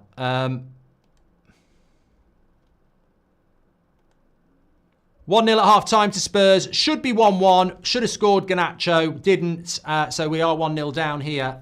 Get your comments in. Let's have a look at those stats. And as I said, look, the annoying thing for me is that, yet again, it's individual mistakes, low IQ, whatever you want to call it, inconsistency that's causing United to be losing that game. The goal was completely preventable. We'll see it again in a minute. Maybe Onana could have done better. Certainly Delo could have done better. I think Bruno could have done better as well. But we've had 8 shots to their 5, 2 on target. Yeah, they've had more possession, but Garnacho should score. Maybe Delo should score as well. All right, Tell had a shot for them. But as bad as people think it is, I just think it's the same old frustration. And the frustration for me today is that Casemiro is a waste of space. It's like playing with 10 men, but who else can you play? We have got no midfielders. Bruno in midfield doesn't work, but we haven't got anybody else. So, yeah, I don't like Bruno in the midfield. I don't like Casemiro in the starting lineup, but there is nobody else because our owners decided they were happy with the squad in January. You look at the front 3, I actually think Xerxes done okay. Garnacho should have scored. Rasmus has done okay. But even if they weren't doing okay, we can't play anybody else. That's all we've got. Some people will be moaning about Garnacho. I wouldn't moan about Garnacho because literally for the rest of the season, he's the only flair player we've got. So I would be trying to, hope that he's going to start playing really, really well for us because we haven't got anybody else. We are down. We are not even down to the bare bones. We are absolutely threadbare. And when was the last time we had 7 or 8 players that played well? And I think this is the problem, isn't it? It's very difficult to... Look, our subs are going to be kids that we're going to throw on and hope that they can do a job. And I hope they can do a job, but it's a big, big risk. Bart says, people saying a back 3 doesn't work for United while a back 4 wasn't working either under Ten Hag. What is the common denominator? The players. How the media avoid talking about Ineos as criminals, says Bart. Look, I know that some of you are watching on Sky and therefore you've got to listen. Personally, I'm glad I listen on mute because I just couldn't listen to that shit. It would have my blood pressure boiling. But look, Neville will not speak about the Glazers or Ineos anymore. Before Ineos came in, he never shut up about the Glazers. Now, he'll not say a word about it. Some people think that's because he's about to make a lot of money from the regeneration of the area around Man United, like the Glazers and Ineos are, and the council, etc. If that's true, he shouldn't be allowed to commentate on Man United games because what he is spewing to you is propaganda because he won't talk about the real issue at United, but it's shit, so he's got to find another angle, and his new angle is, let's moan about the tactics. I can't moan about the tactics. I can moan about why didn't we do any business in January? Why didn't we replace Rashford and Anthony? Why didn't we get a striker in? Why have we left ourselves so short? Why are we raising ticket prices? Why are we sacking people? These are all big, big points to make about Man United's current situation. The distraction that you're getting on mainstream TV is a disgrace. The distraction that the problem at Man United is the tactics is hilarious when you actually break it down. So, oh, United's problem is actually the fact that we're playing a back five. And there was me thinking it was players that aren't good enough, a squad that's threadbare, an ownership that won't spend money, an ownership that's making cuts all over the place, an ownership that's trying to sell some of our best players. Oh, so all those things aren't the problem, really. The real problem is we're playing a back five. Oh, Joel, Sir Jim, everything is forgotten. We're not worthy. You're not at fault. Keep making the cuts. Keep sacking people.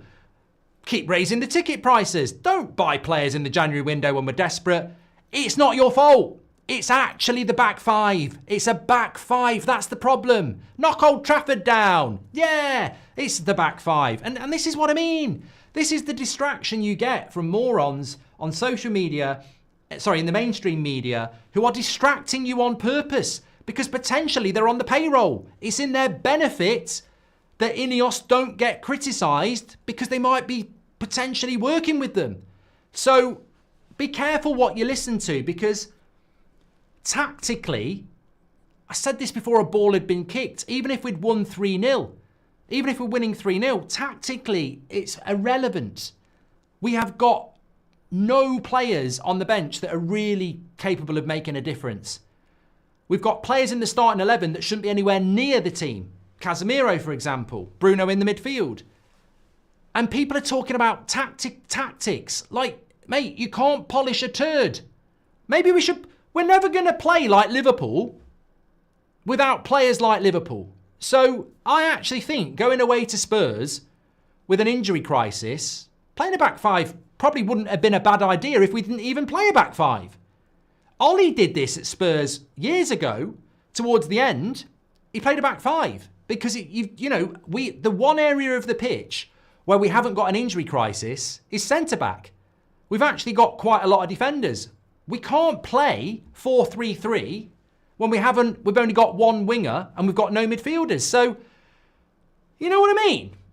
All these people saying, let's go back to a 4-3-3. We don't even have a front three to play a 4-3-3. We haven't got any wingers apart from Garnacho.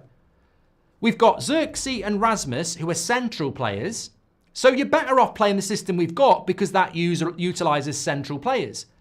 You play a midfield three, we haven't got three midfielders. Who would the midfield three be? Casemiro, Bruno, and who? Who else in that team can do a midfield three job? Nobody. So this is what I mean. You're being fed complete and utter horseshit on national TV about a tactical switch that doesn't even work. We can't play a 4-3-3. We haven't got the players for it. We literally haven't got three midfielders and we haven't got two wingers. So actually, the 3-4-3 or the 5-3-2 works with the players we have in this limited option game.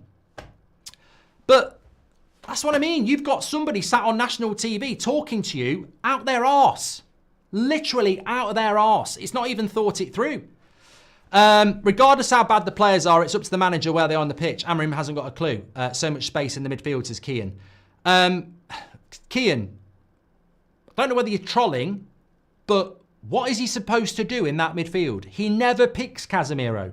He doesn't rate Casemiro. He thinks Casemiro's shit. He never brings him on. He's starting him today because guess what? Mainu's out, Agate's out, Collier is out, Eriksen is out. We actually haven't got anybody to play in the midfield. So again, you've wandered off down Moron Street as well, haven't you? Because we haven't got anybody else. I can't moan about Casemiro starting because there's nobody else. There's nobody else.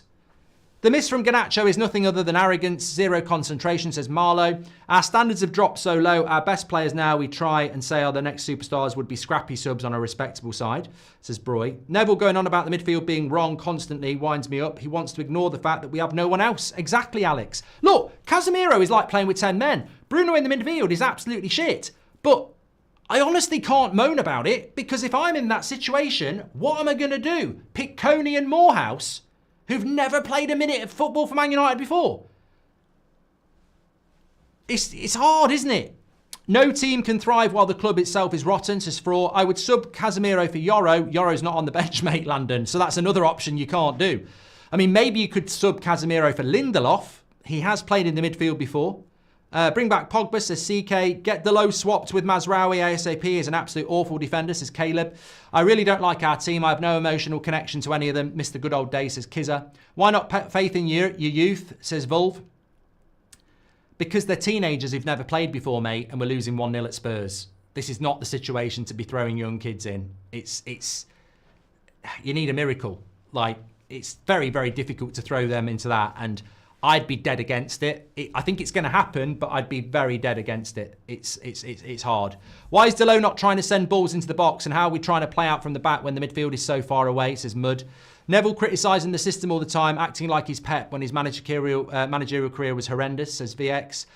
This team, you know what I'd love somebody to say? You know when Neville's moaning about tactics? I'd love that Peter Drury to say, good points, Gary, from a certain point of view, but how much money are you going to make from working with Ineos on this regeneration programme, and is that why you won't speak about Ineos? I'd love to hear the answer to that. I mean, I don't know whether he's going to make any money or anything, but I think we'd all like to know the answer, wouldn't we? That would be a good question. This team is so flat-footed, says Eddie. When I played, I would get screamed at us to stay sharp, yet professionals getting paid hundreds of thousands can't. Have they decided as a team to not play Dorgu on the left wing? Every build-up they don't play, the overlap is frustrating. You know what, Vabath? Dorgu got the ball on the left-hand side on one occasion and whipped a cross in straight away. Delo's had it about 6 times on the right-hand side and won't put a cross in. So I will give Dorgu credit there, because at least he wants to do that. Bruno's body language is horrendous, says Rahul. I mean, I have heard a few people say, do you think he's ill? People saying a back 3 doesn't work for United while a back 4 wasn't working under. I've read that from Bart, thank you very much. Bring on Coney and Obi now, says YT. I mean, I understand why you're saying that, because there's an element of excitement. But, mate, you're asking for a 17-year-old and a 17-year-old to come on against senior pros when they've never played before, when they're 1-0 down. I just think be careful what you wish for. Thank you. Be careful what you wish for, because you're wishing for a miracle. And at Man United, miracles don't come true at the moment.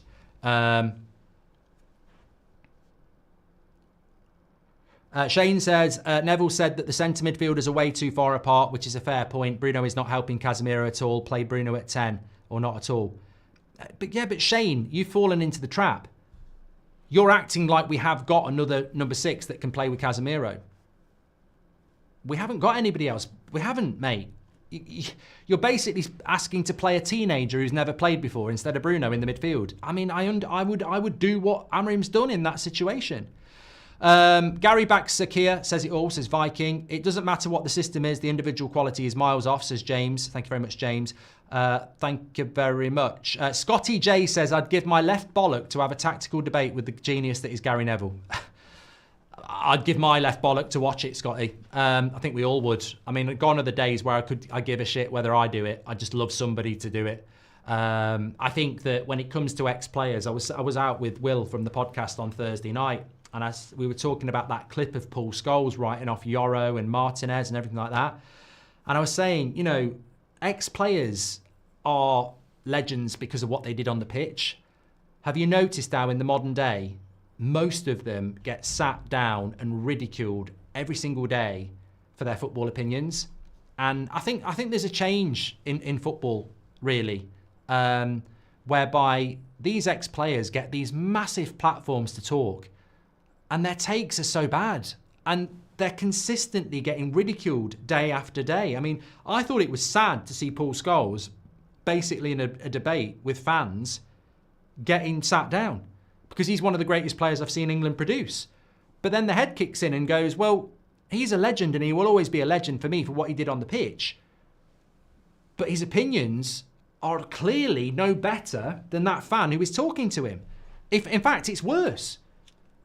And these are the people that are talking about the club and talking about the game, and they're just not very good at it. Really, they're not. And I don't even think there's that many people that are. I mean, I don't mind Carragher sometimes, but even he talks shit sometimes. I mean, we all talk shit sometimes. But Rooney and Yamal, both 16. Why not Obi, says Martin. Can I just say something about the Obi Martin thing that's really important? You're the second person, Martin, to say throw Obi Martin on.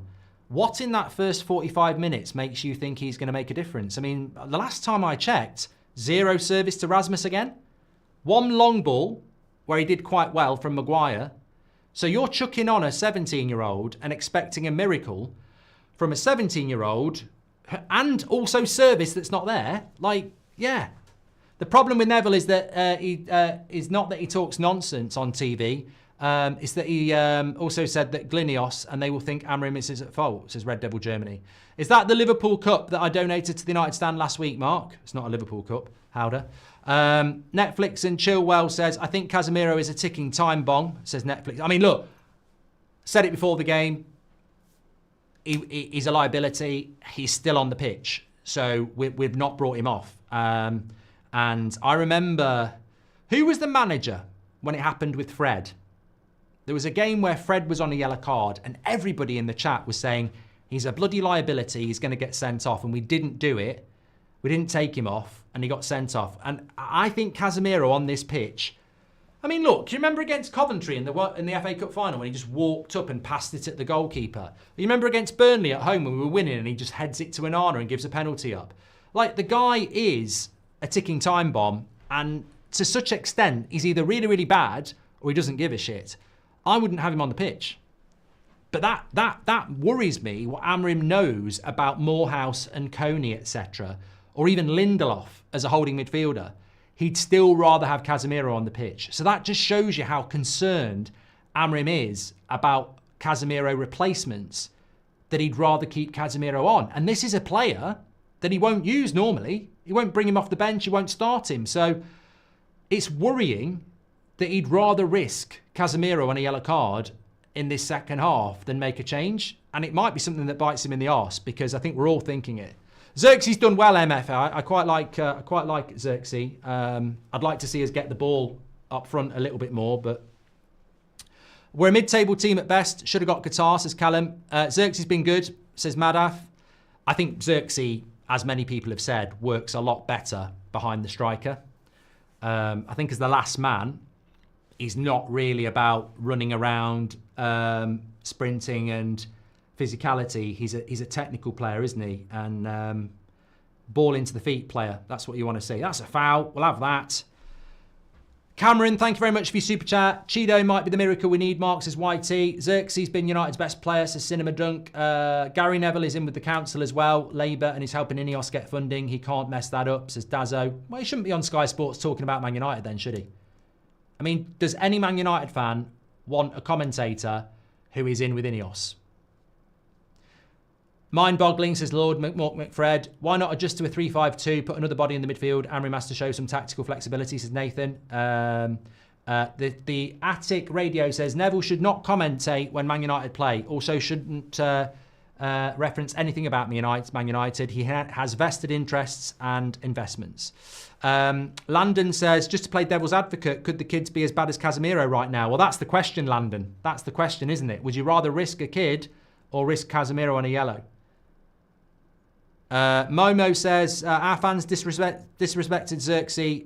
Easily our most technical player after Ahmad and man of the match today. I don't think the fans did disrespect Xerxes, mate. I think it was a shit performance where somebody got took off in the first half and whoever it was going to get the treatment that Xerxes got.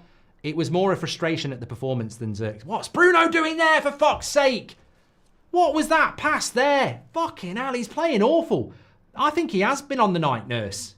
I think he is ill. He's doing little flicks and shit, or in the wrong place. He's having a fucking stinker. He's having a stinker, isn't he? Ms. Tabo, thank you very much for the follow on TikTok. A commentator that is linked to Ineos is a disgrace to the game and the club, says Evan.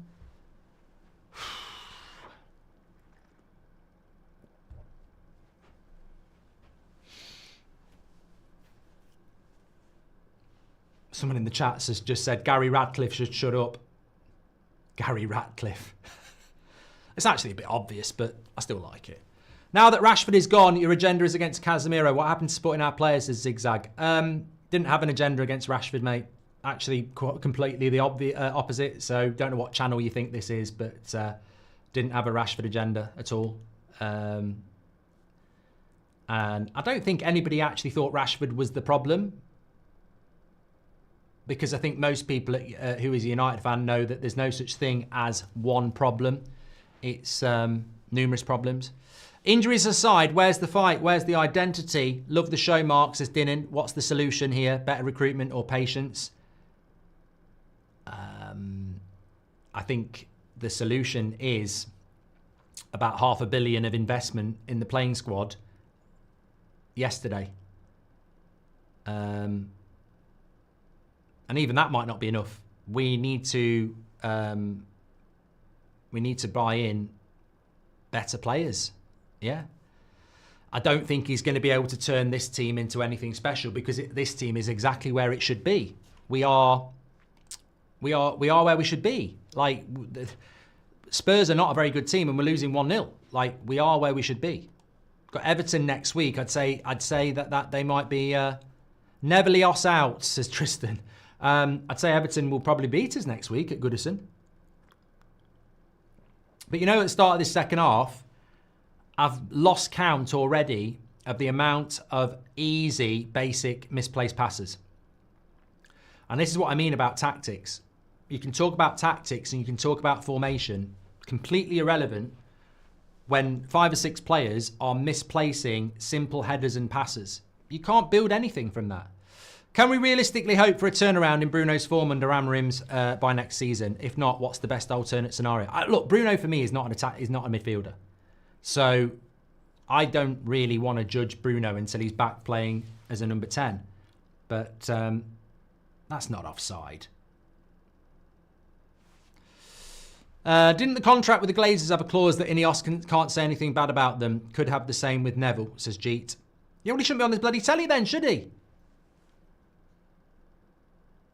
Jeff C, welcome to the Members Club. What a mess, says Stephen.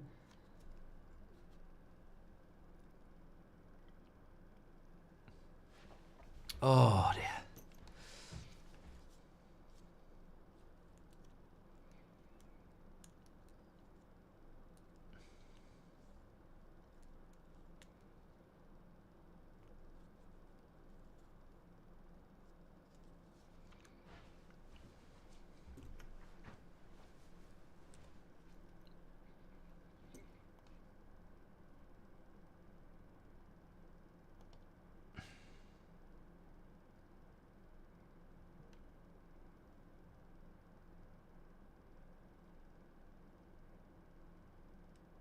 Neville's getting absolute pouters on social media. Sorry, I went quiet there. I was just checking. John, thank you very much for your follow. Gary needs to be careful, though, because popularity is important to him. And I'm quite relaxed about it because everybody knows what's going on. And it's growing around the fan base, what he's doing. And he won't be able to get away with that. He's got really good people who work around him. And they'll be having a chat with him tomorrow and they'll be saying, look, mate, your popularity rating in the United fan base is plummeting because you won't talk about what's really going on. So I think it will change. I think it will.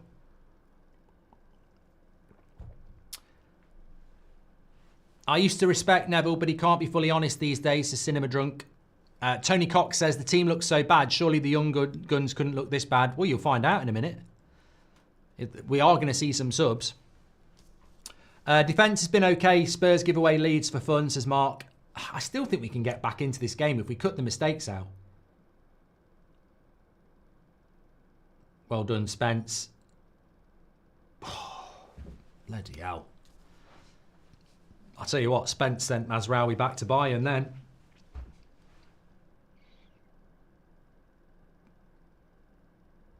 Don't know how this turns around, says Ash G. Get a glass of red instead of a cup of tea,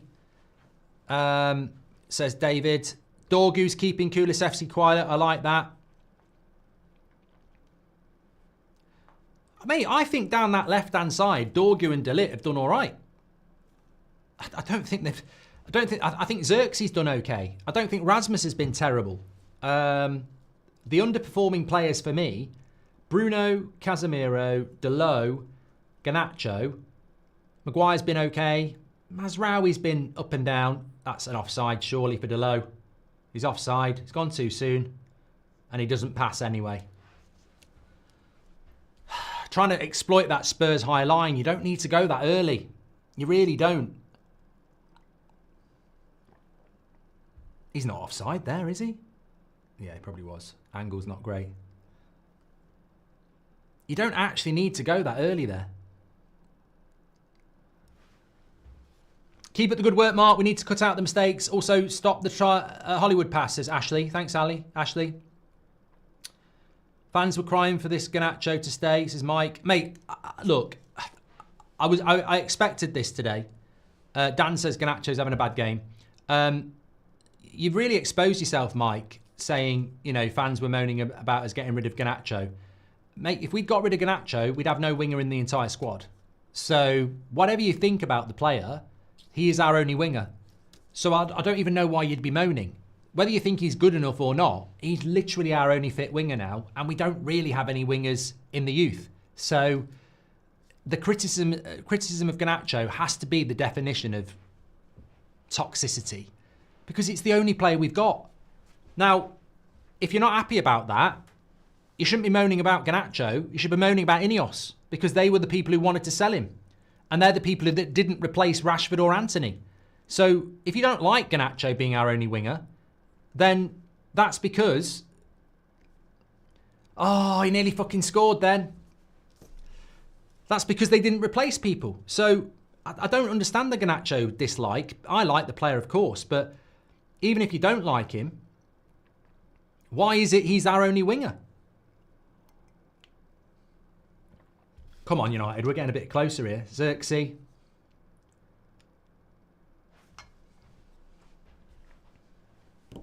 Lord McFrez says the team's been passed through more times than Bonnie Blue, whoever that is.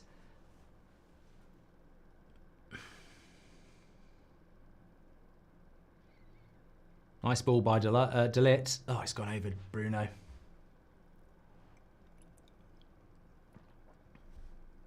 Xerxes again, lovely ball into Garnacho. He took it well. It's just the cutback. It's a shame he didn't get the cutback. I think everything about that was fine. But it's the cutback.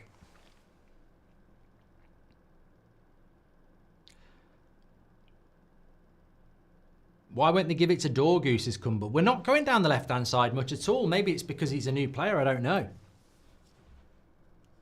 I don't know. It's a fair point, well made. 10 minutes of the second half gone. Here we go, Dorgu's got it now. Oh, he's going to lose it. He's going to lose it. Does well. Garnacho needs to find a pass. Good switch. Delo's the ball. Oh no, Mazraoui. Oh, he slipped, but he does well. Bruno. Delo, how many touches before he puts a cross in? Couldn't fucking cross his legs, could he? Fucking hell, goes for a goal kick. That's because you're taking too many touches, mate. Taking people on. You're not fucking Lionel Messi. All right, Lionel Blair. Put the fucking cross in quickly. Why won't Delo put a cross in quickly anymore? I don't know. I don't know.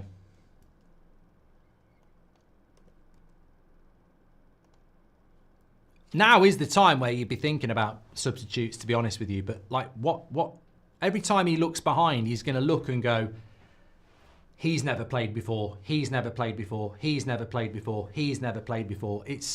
And also, put yourself in those kids' thoughts as well. You want them to come on because, like, you want a miracle. And why wouldn't you? But actually, you know, it's really difficult making your debut at any club. Doing it as a teenager.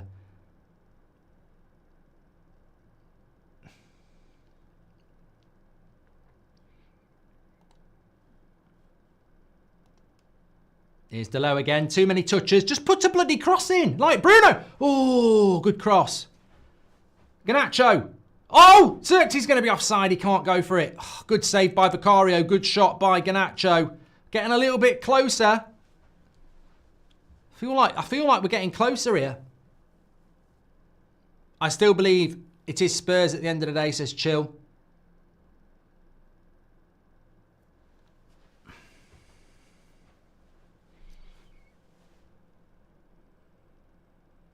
Oh, good first time. See what happens when you start playing first time passes. Xerxes there, Casemiro there. First time cross. No! First time cross! First time cross! Second ball. Go on, Garnacho. Does well. Oh, unlucky. Why don't Delo put that in first time?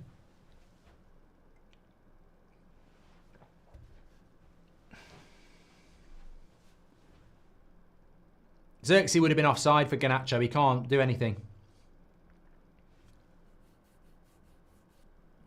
That's why people are saying Xerxes was sleeping. He wasn't. He was about 5 yards offside. He just can't. He just can't go for it. We should be getting something out of this now. Spurs are shit. Goldio says this was predictable.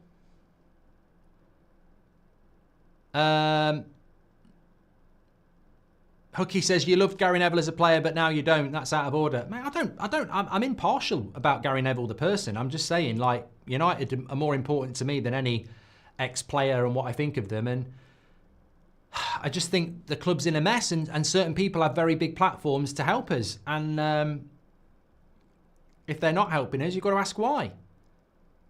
Lovely ball by Bruno, that is. Dorgu. Oh, lucky. He's trying to get Rasmus in. Ricky will find a way to praise Delo, says Callum. Xerxes and Garnacho, our best players, says Max. He's been a lot better second half, Garnacho. Thanks for the follow, user46328 on TikTok. Let's keep losing, get relegated, reduce ticket prices and all the players will leave. I love this team, so joking, but Deadwood, says Richie. Why do we always need half time to wake up, says Tyler. Mate, we should have been 1-1 at half time, whatever you think about it.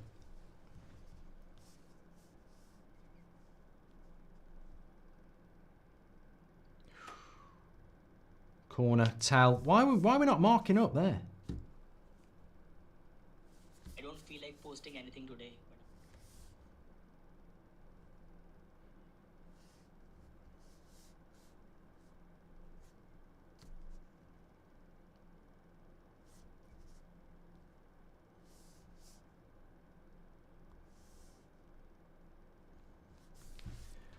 Corner to Spurs.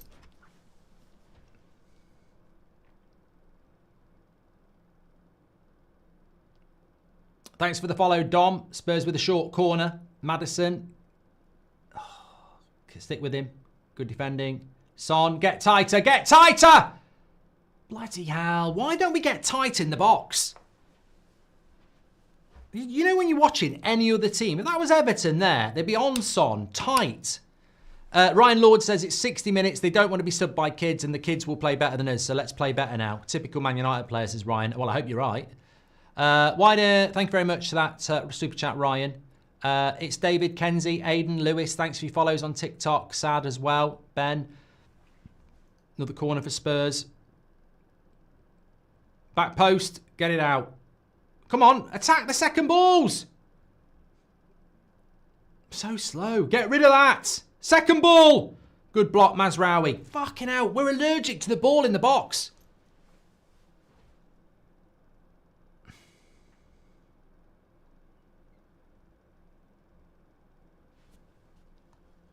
Don't fucking let Spurs get the second goal here because it's game over then.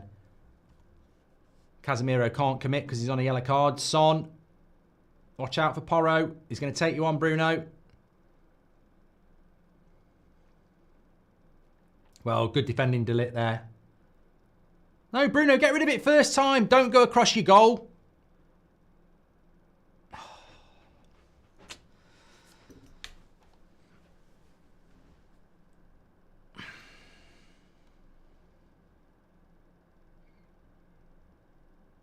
No retreat, no agenda, says I think one of the kids is going to liven this up. Look, if I've got to bring one of these kids on and I'm Amorim, I'm looking at that bench and I'm going, which one of these mentally is ready for this?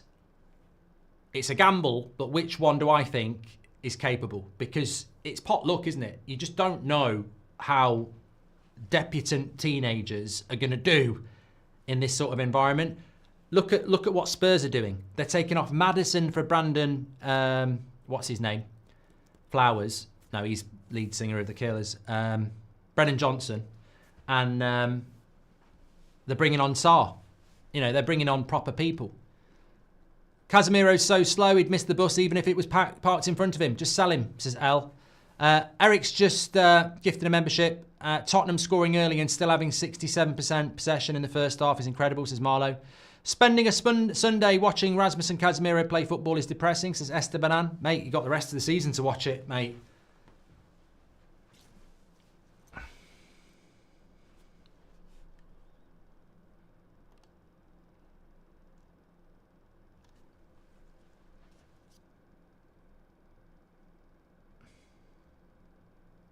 Would I take Rasmus off for Obi Martin? Here is Rasmus down the flank, up against Ben Davies. Holds it up well. Good play. Right, where's the next pass?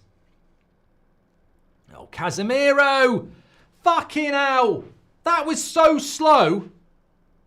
A Spurs player tackled you from the Villa game in the Cup. Fucking hell, what is that? That is embarrassing. And it ends up with a corner for fucking Spurs. We're on a good attack in the final third, and Casemiro loses it, and then 2 seconds later, it's a fucking corner to Spurs. Bloody hell. Get this donkey off. He's too slow. He's just so slow.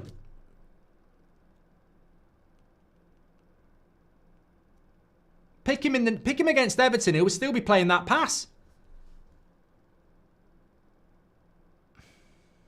Come on, Delo. Richard's just gifted a membership. Casemiro, Delo, Rasmus are stealing a living, says Ardo. You was delighted when Casemiro was signed. Now you're on his back. Zippy, shut up. We've already had this conversation. If you're happy that Man United bought a player 2.5 years ago, what relevancy has that got to today? Moron. Rasmus can do no wrong. Well, I think judging by the chat, he can do a lot wrong. We've just read about 3 chats about how bad a game he's having.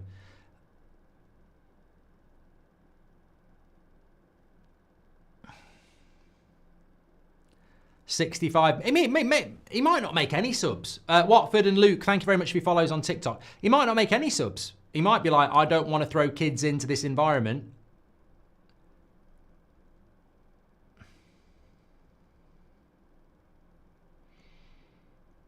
I mean, looking at Amorim there, you can sort of see he's like head down in a praying position because he knows more that I don't know. You don't know. You're going, put Kone on, put Obi Martin on. He trains them. He might know they're a year off. He might know that they're not ready. And he's like, even if I throw them in, they're not ready. So he might be like, I don't want to throw them in.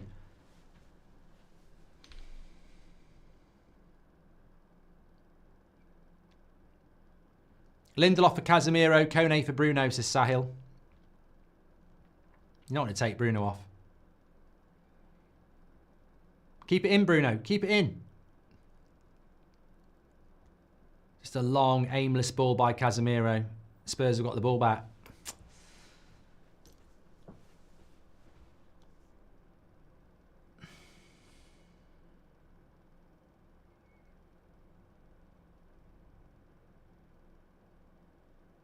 "25 minutes to go."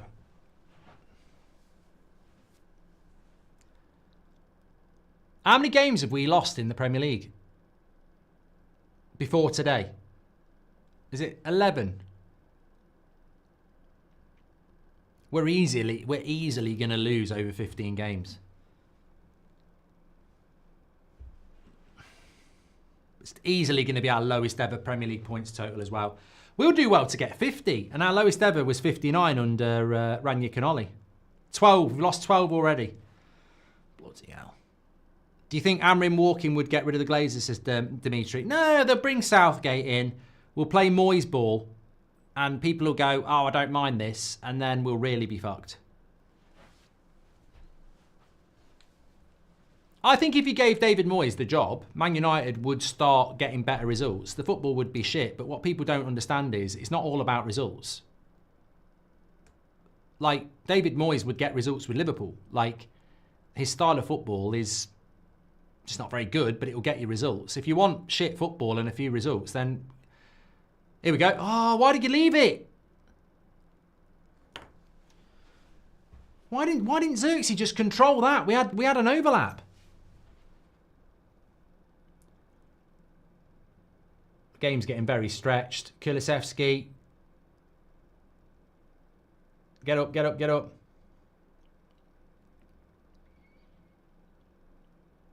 Corner again. Fucking hell.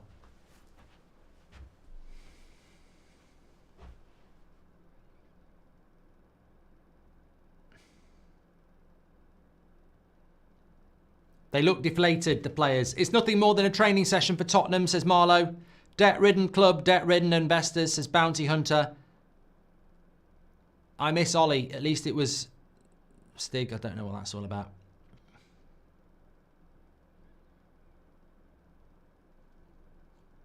Another corner for Spurs. Right in on the keeper. Oof, on the roof of the net. The best swimmers are the ones who get thrown into the pool and made to swim as babies. At this point, get them on, says Nick P. Tell you what, if that had been on target, I think that was going in. I don't think Anana's ready for that.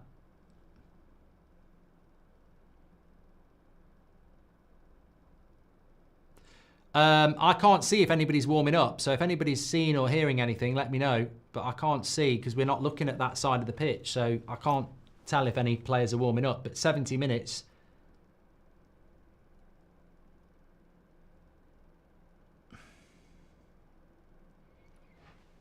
Foul by Porro on Dorgu.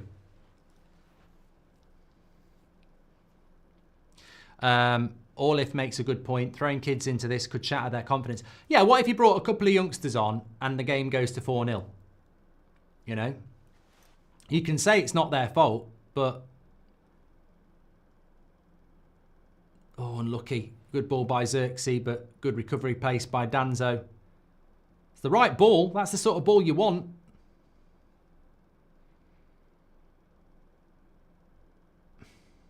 Go on, put a bit of pressure on him. Good tackle, Delo. I like Danzo. I like it. He's Austrian, isn't it? Lovely ball by Xerxes. To be fair, Rasmus there, he's up against Danzo and he's about 2 metres behind him when he starts the sprint. And Danzo's in trouble. He just does well. Angry Ginge style slide. You can see that. Amorim has to bring on Kone for Casemiro. I've seen enough for a lifetime, says Ryan. And Viling says, we must lose all our games, get relegated and suffer a lot. Mate, I've said it before, Viling, and this might be controversial, but if somebody said to me, if United get relegated, the Glazers and Ineos are gone, I'd take it. I genuinely would. I think it would be horrible short-term pain, but in the long term, we'd be better off. I'd take relegation to get rid of them, but I don't think they would go! Goal! He's missed it! Oh, Xerxes bloody missed it. That's 2 big chances missed today. And I think if he doesn't head it, is this going to Garnacho for a tap-in? I think Rasmus might have been offside, but, well, Xerxes got to score that.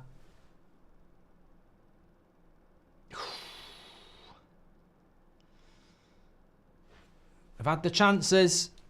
We've had the chances today. Garnacho, Bruno, Casemiro, Xerxes. Can't get a penalty for that. Here's Rasmus. Wait. Shoot straight at the keeper.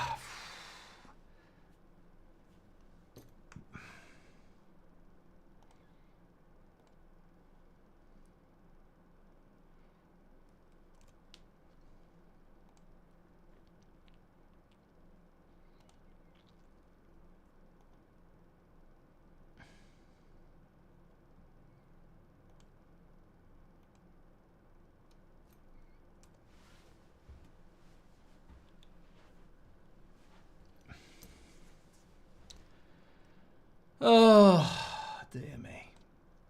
It's the hope that gets you down. Maybe not ideal to throw the kids in, says Faris, but Amorim will get the fans on board with it.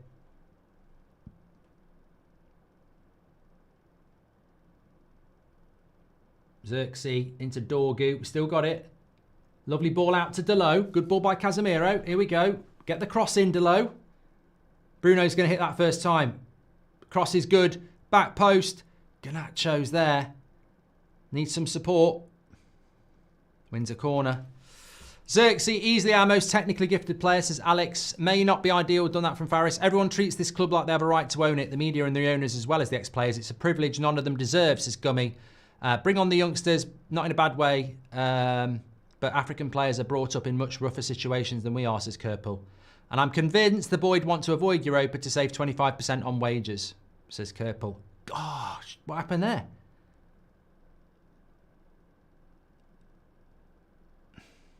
Dorgu. What a cross. They're queuing up. Casemiro. Pass for fuck's sake. Oh, what is he doing? That's never going to be a penalty. What a cross by Dorgu that is. And Casemiro, what is he doing? This game's open. Xerxes keeps going.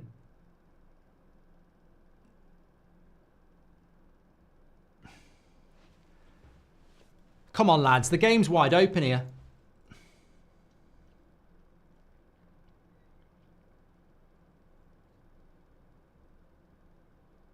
Casemiro should be in a care home, says Gordon. Porro, Maguire. Oh, it's too slow on the turn. Son, Tell, straight at the keeper. Come on, move the ball, quick. Come on. Keep pushing. The game's stretched here. Keep pushing. I don't know what Casemiro was doing on the back post, by the way. It was a lovely cross by Dorgu, and he sort of falls over. Here he is. Never a penalty. No, just never a penalty. Went down like a sack of shit. Go on, Garnacho. Oh, is that a corner throw-in? How can it be a bloody corner? If Amorim isn't significantly backed in the summer, he should resign, says Phil. Why should the players take clubs serious if owners won't, says Mr. Mortimer. Please can Delo take on the defenders and Casemiro off, says Nick. Dorgu. Lovely ball. I like Dorgu. I like him. Switch! Switch! Look, Delo. Garnacho, come on. I feel there's a goal coming for United. Not like that, there's not. I think the players are used to not having an overlapping left wing back because nobody's utilising Dorgu, says Robble. So many times he's free. Now it's Son down the left-hand side. I actually think... You know what? I hate to say this, but I actually think it's been a good second half. We've had 12 shots. They've had 18. I think we're both shit, but I don't think it's been a bad game second half. I think it's been quite open. I mean, both these teams will get hammered by anybody half decent. Care Homeo. Care Homerio. I can't do it. I was trying. Care Homero, says Niall. There we go. Mark, you say hi to my brother-in-law Michael, says Stig. Hi to brother-in-law Michael. Hayden says, need to bring on Lindelof for Casemiro. He can't do any worse. Relegation is the best for this club. Glazers and Ineos game over. Thank you very much for your super chats, by the way. I think we're caught up there. Please do subscribe as well. We're only 20 away from 37,000, so thanks for that. Player ratings, links in the description. Mark every player out of 10, 6 being the average.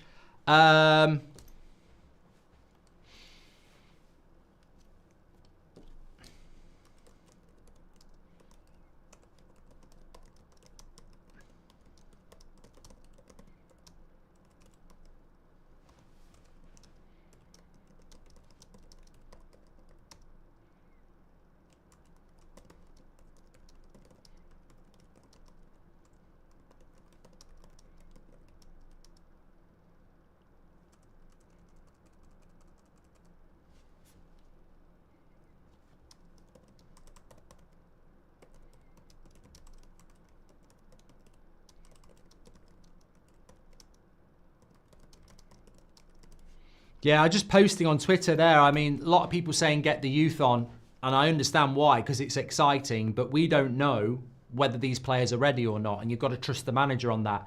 Having said that, I would have took Casemiro off for Lindelof half an hour ago. Slippy Steve says, people like Casemiro need to be careful at his age falling over. That could be a broken hip. Relegation is the best. We've done that from Krista. Thanks for your follows on TikTok. Corner. Headed away by Casemiro. Never a foul. Oh, Bruno again with another shit pass. Delo, Delit, here we go. Kulusevski, good save, and Anna. That's all from Bruno, fucking not getting rid of the ball quick enough. Well done, Xerxes. Good pass. Garnacho, Dorgu's going to go for you. Nicely into Rasmus. Good defending by Spence. Good play by United there. Doesn't Ineos realise how stupid it looks that their name is plastered all over the stadium? Why pump cash into a rival when they're not willing to pump cash into United, says Marlow.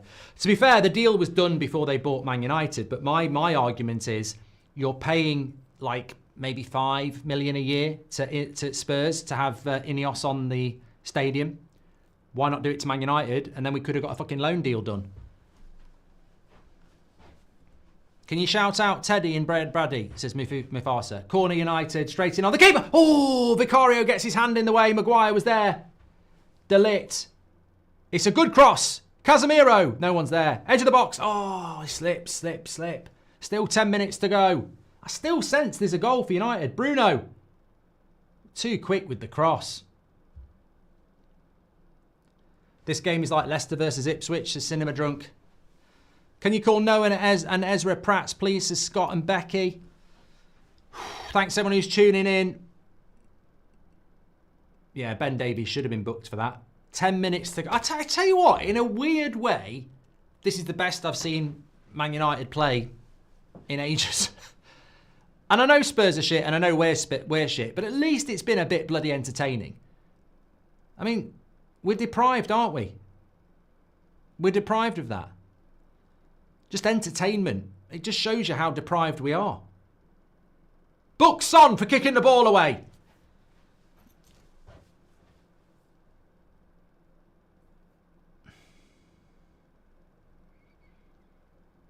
None of them kids. No, none of those subs are coming on. They're not even warming up.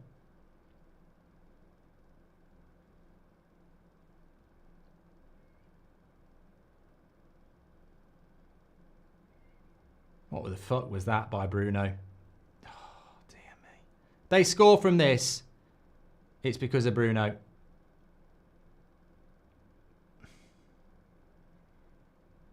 Kulusevski. Well done, Maguire.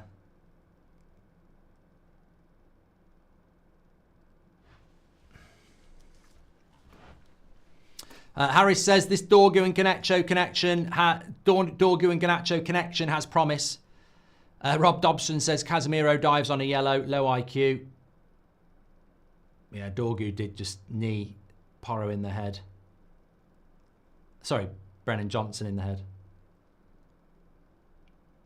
Bruno has had a bad game. I mean, I would not be surprised if they came out and said Bruno's got the flu. Ineos have bought a striker in January. Unfortunately, it was for Spurs. Says Bear Merchant.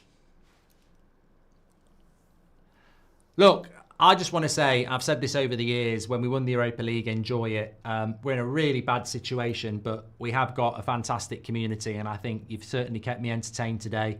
I'm very worried about where Man United are going, but I'd love us to get a goal here. Dorgu is there. He's in so much space. It's not the best pass by Bruno. Bruno, I don't know what you're looking at Dorgu like that for, because your pass was fucking shit. You've overhit that pass and you've caused him to stretch on the cross. And then Bruno's looking at him going, like, your pass was shit. You put it too far ahead of him and he's had to stretch for the cross, which is why it's gone out. I mean, he's under no pressure. Just roll it into the path of the left back and he can put the perfect cross in. It's not a good cross by Dorgu, but the pass was shit. Under no pressure again. How many times has that happened in this game? Xerxes, Bruno, Garnacho, could have been a foul.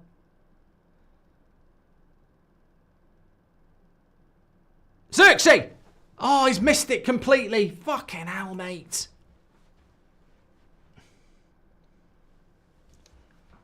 You sense there's going to be a goal. Well done, Mazraoui. But are we going to run out of time? Looks worse on the subs not using them, says BMP. I mean, it looks bad on Lindelof. It doesn't look bad on the kids. Looks like Lindelof's on babysitting duty, says AJ.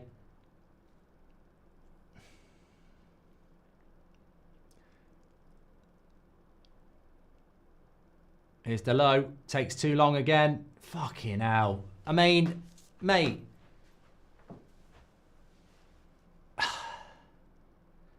Couldn't fucking cross his legs. May as well get Sharon Stone on the fucking right wing.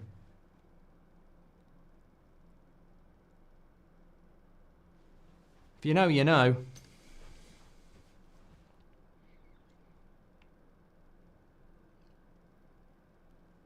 Another corner. Bruno. Get up. Second ball. Casemiro. Cleared. Fucking hell. Would you chuck Obi Martin on? Well, you might want to just chuck a striker on. Well done, Dorgu.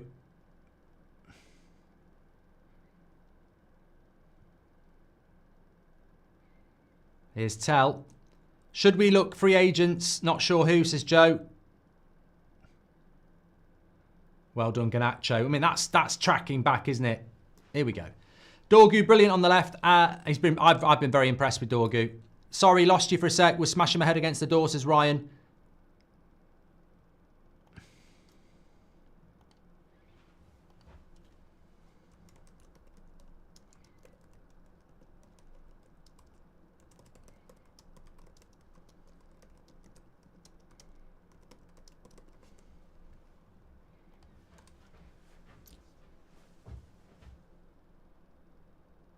Yeah, I've been impressed with Dorgu. I agree with the chat. Rahul says, after seeing Delo, I can see why Quenda is a priority. 5 minutes to go. Do you think Amorim is hesitant to put the youth on because of the scrutiny of the current young players in the team, says James? I just think they're not ready. I think we all want them to be ready. I think we're all excited when we see young players on the bench, but I think most of them are there to just fill the bench because we've got no players, and I think he knows they're not ready. And I don't think he wanted to use them at all. Neville very quiet, must have been on Twitter, says Viking Crypto. Thanks everyone who's tuned in, by the way.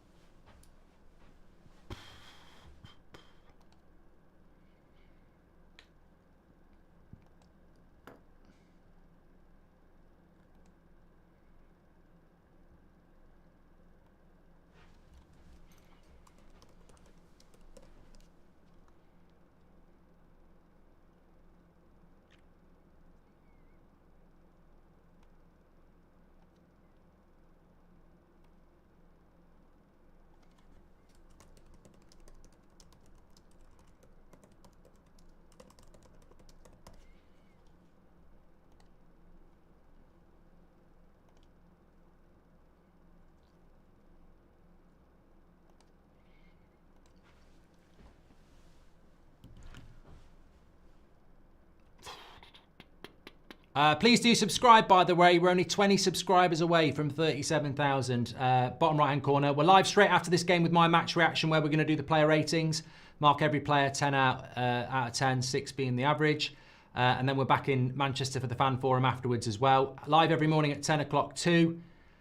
Lots to be discussing around Man United at the moment. Good play by Xerxes again. Needs some support. Loses the ball. Mazraoui's, oh, here we go. They've got numbers here. Maguire does well. Strong.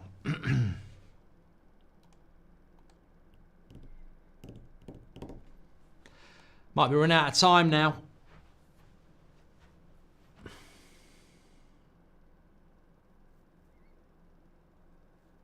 One mistake at the back and not taking our chances at the other end. I mean, Xerxes' header, Garnacho's chance.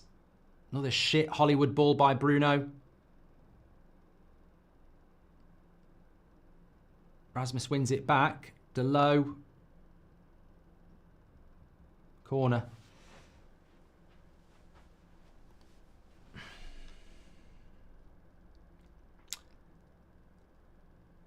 Amorim is sending Ineos a message by not using the subs, says Jims. Xerxes underrated in my opinion, says Eden. Biggest ball knowledge says, why have Rasmus and Casemiro done to warrant 90 minutes? Give the youth some game time. But that's your opinion, mate. I don't think you're wrong about the players you're talking about, but Amorim will know better than you whether these players are ready or not. Casemiro's header's got no power on it, straight at Vicario. It's catching practice. I'm at the March the 9th game. Should I arrange my PTSD therapy now, says Mark Hill. Depending on the injuries to Kobe, Toby and Agate, is Pogba worth a pay-as-you-play, says Jay Wood. Pogba can't play till the middle of March, mate.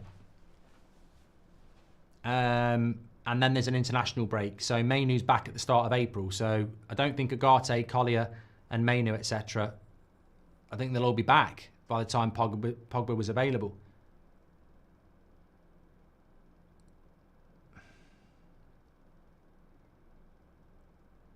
Look at that from Bruno again. How many shit passes has Bruno played today?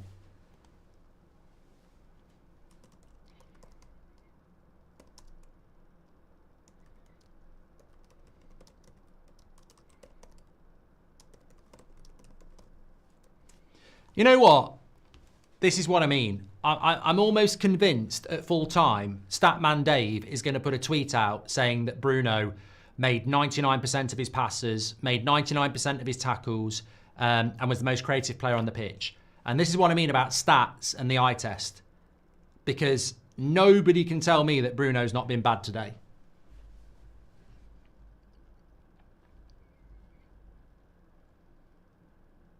Smoggy says, Gary Neville's gone very quiet. Dorgu man of the match, says Tammy. He's just had a yellow card because of Anana. Casemiro is coming off now in the 90th minute. He's only adding 3 minutes on. Obi Martin comes on with 3 minutes. I think there's longer than 3 minutes there. I really do. I think there's longer than 3 minutes to be added on in this game. I think that's absolutely shit. Remember last season when you used to get like half an hour added on? 3 minutes. There was a fucking Brennan Johnson went down for about 2.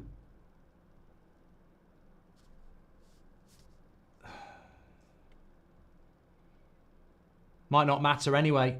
Another corner for Spurs. Garfield says, I think the kids just being on the bench will help them. 3 minutes. I don't think Obi Martin is going to get a fucking touch.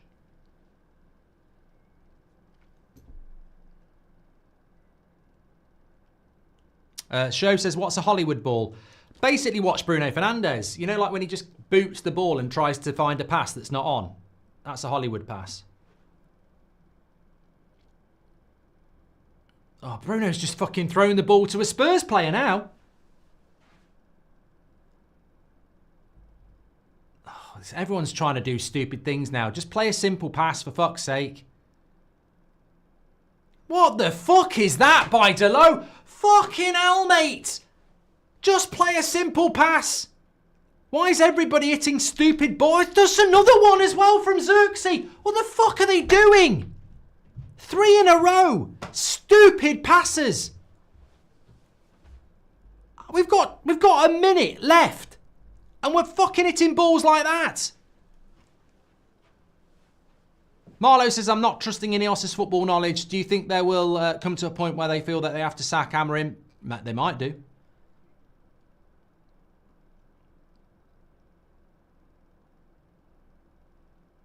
Mr. Glenn Johnson says, Xerxes is like an expensive guitar with one string that can't be tuned. Very good until you need that bit to finish the song. He's our Darwin Nunez. Move! You've got 30 seconds. Terrible ball again. 4 red shirts and he hits the white. That's it. That is it. Get your player ratings in. Mark every player out of 10. 6 being the average. We failed on the basics again. We failed on the basics again. Simple passes, simple finishes, simple marking.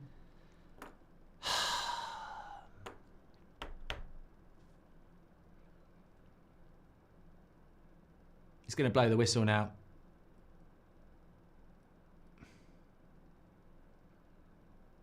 Absolute shit show from Bruno. Fuck it. I'll give him a 3. Absolutely fucking shit. Absolutely fucking shit. And you got nothing on the bench, though. We've got nothing on the bench to take these shit players off. But would he sub Bruno anyway? Fucking rubbish. And I'm not just blaming Bruno. Casemiro was like playing with 10 men. But where's the fucking common sense? In the last 2 minutes, so many simple passes and everybody's trying to fucking smash it somewhere. Morons. Absolute fucking moron football that was at the end.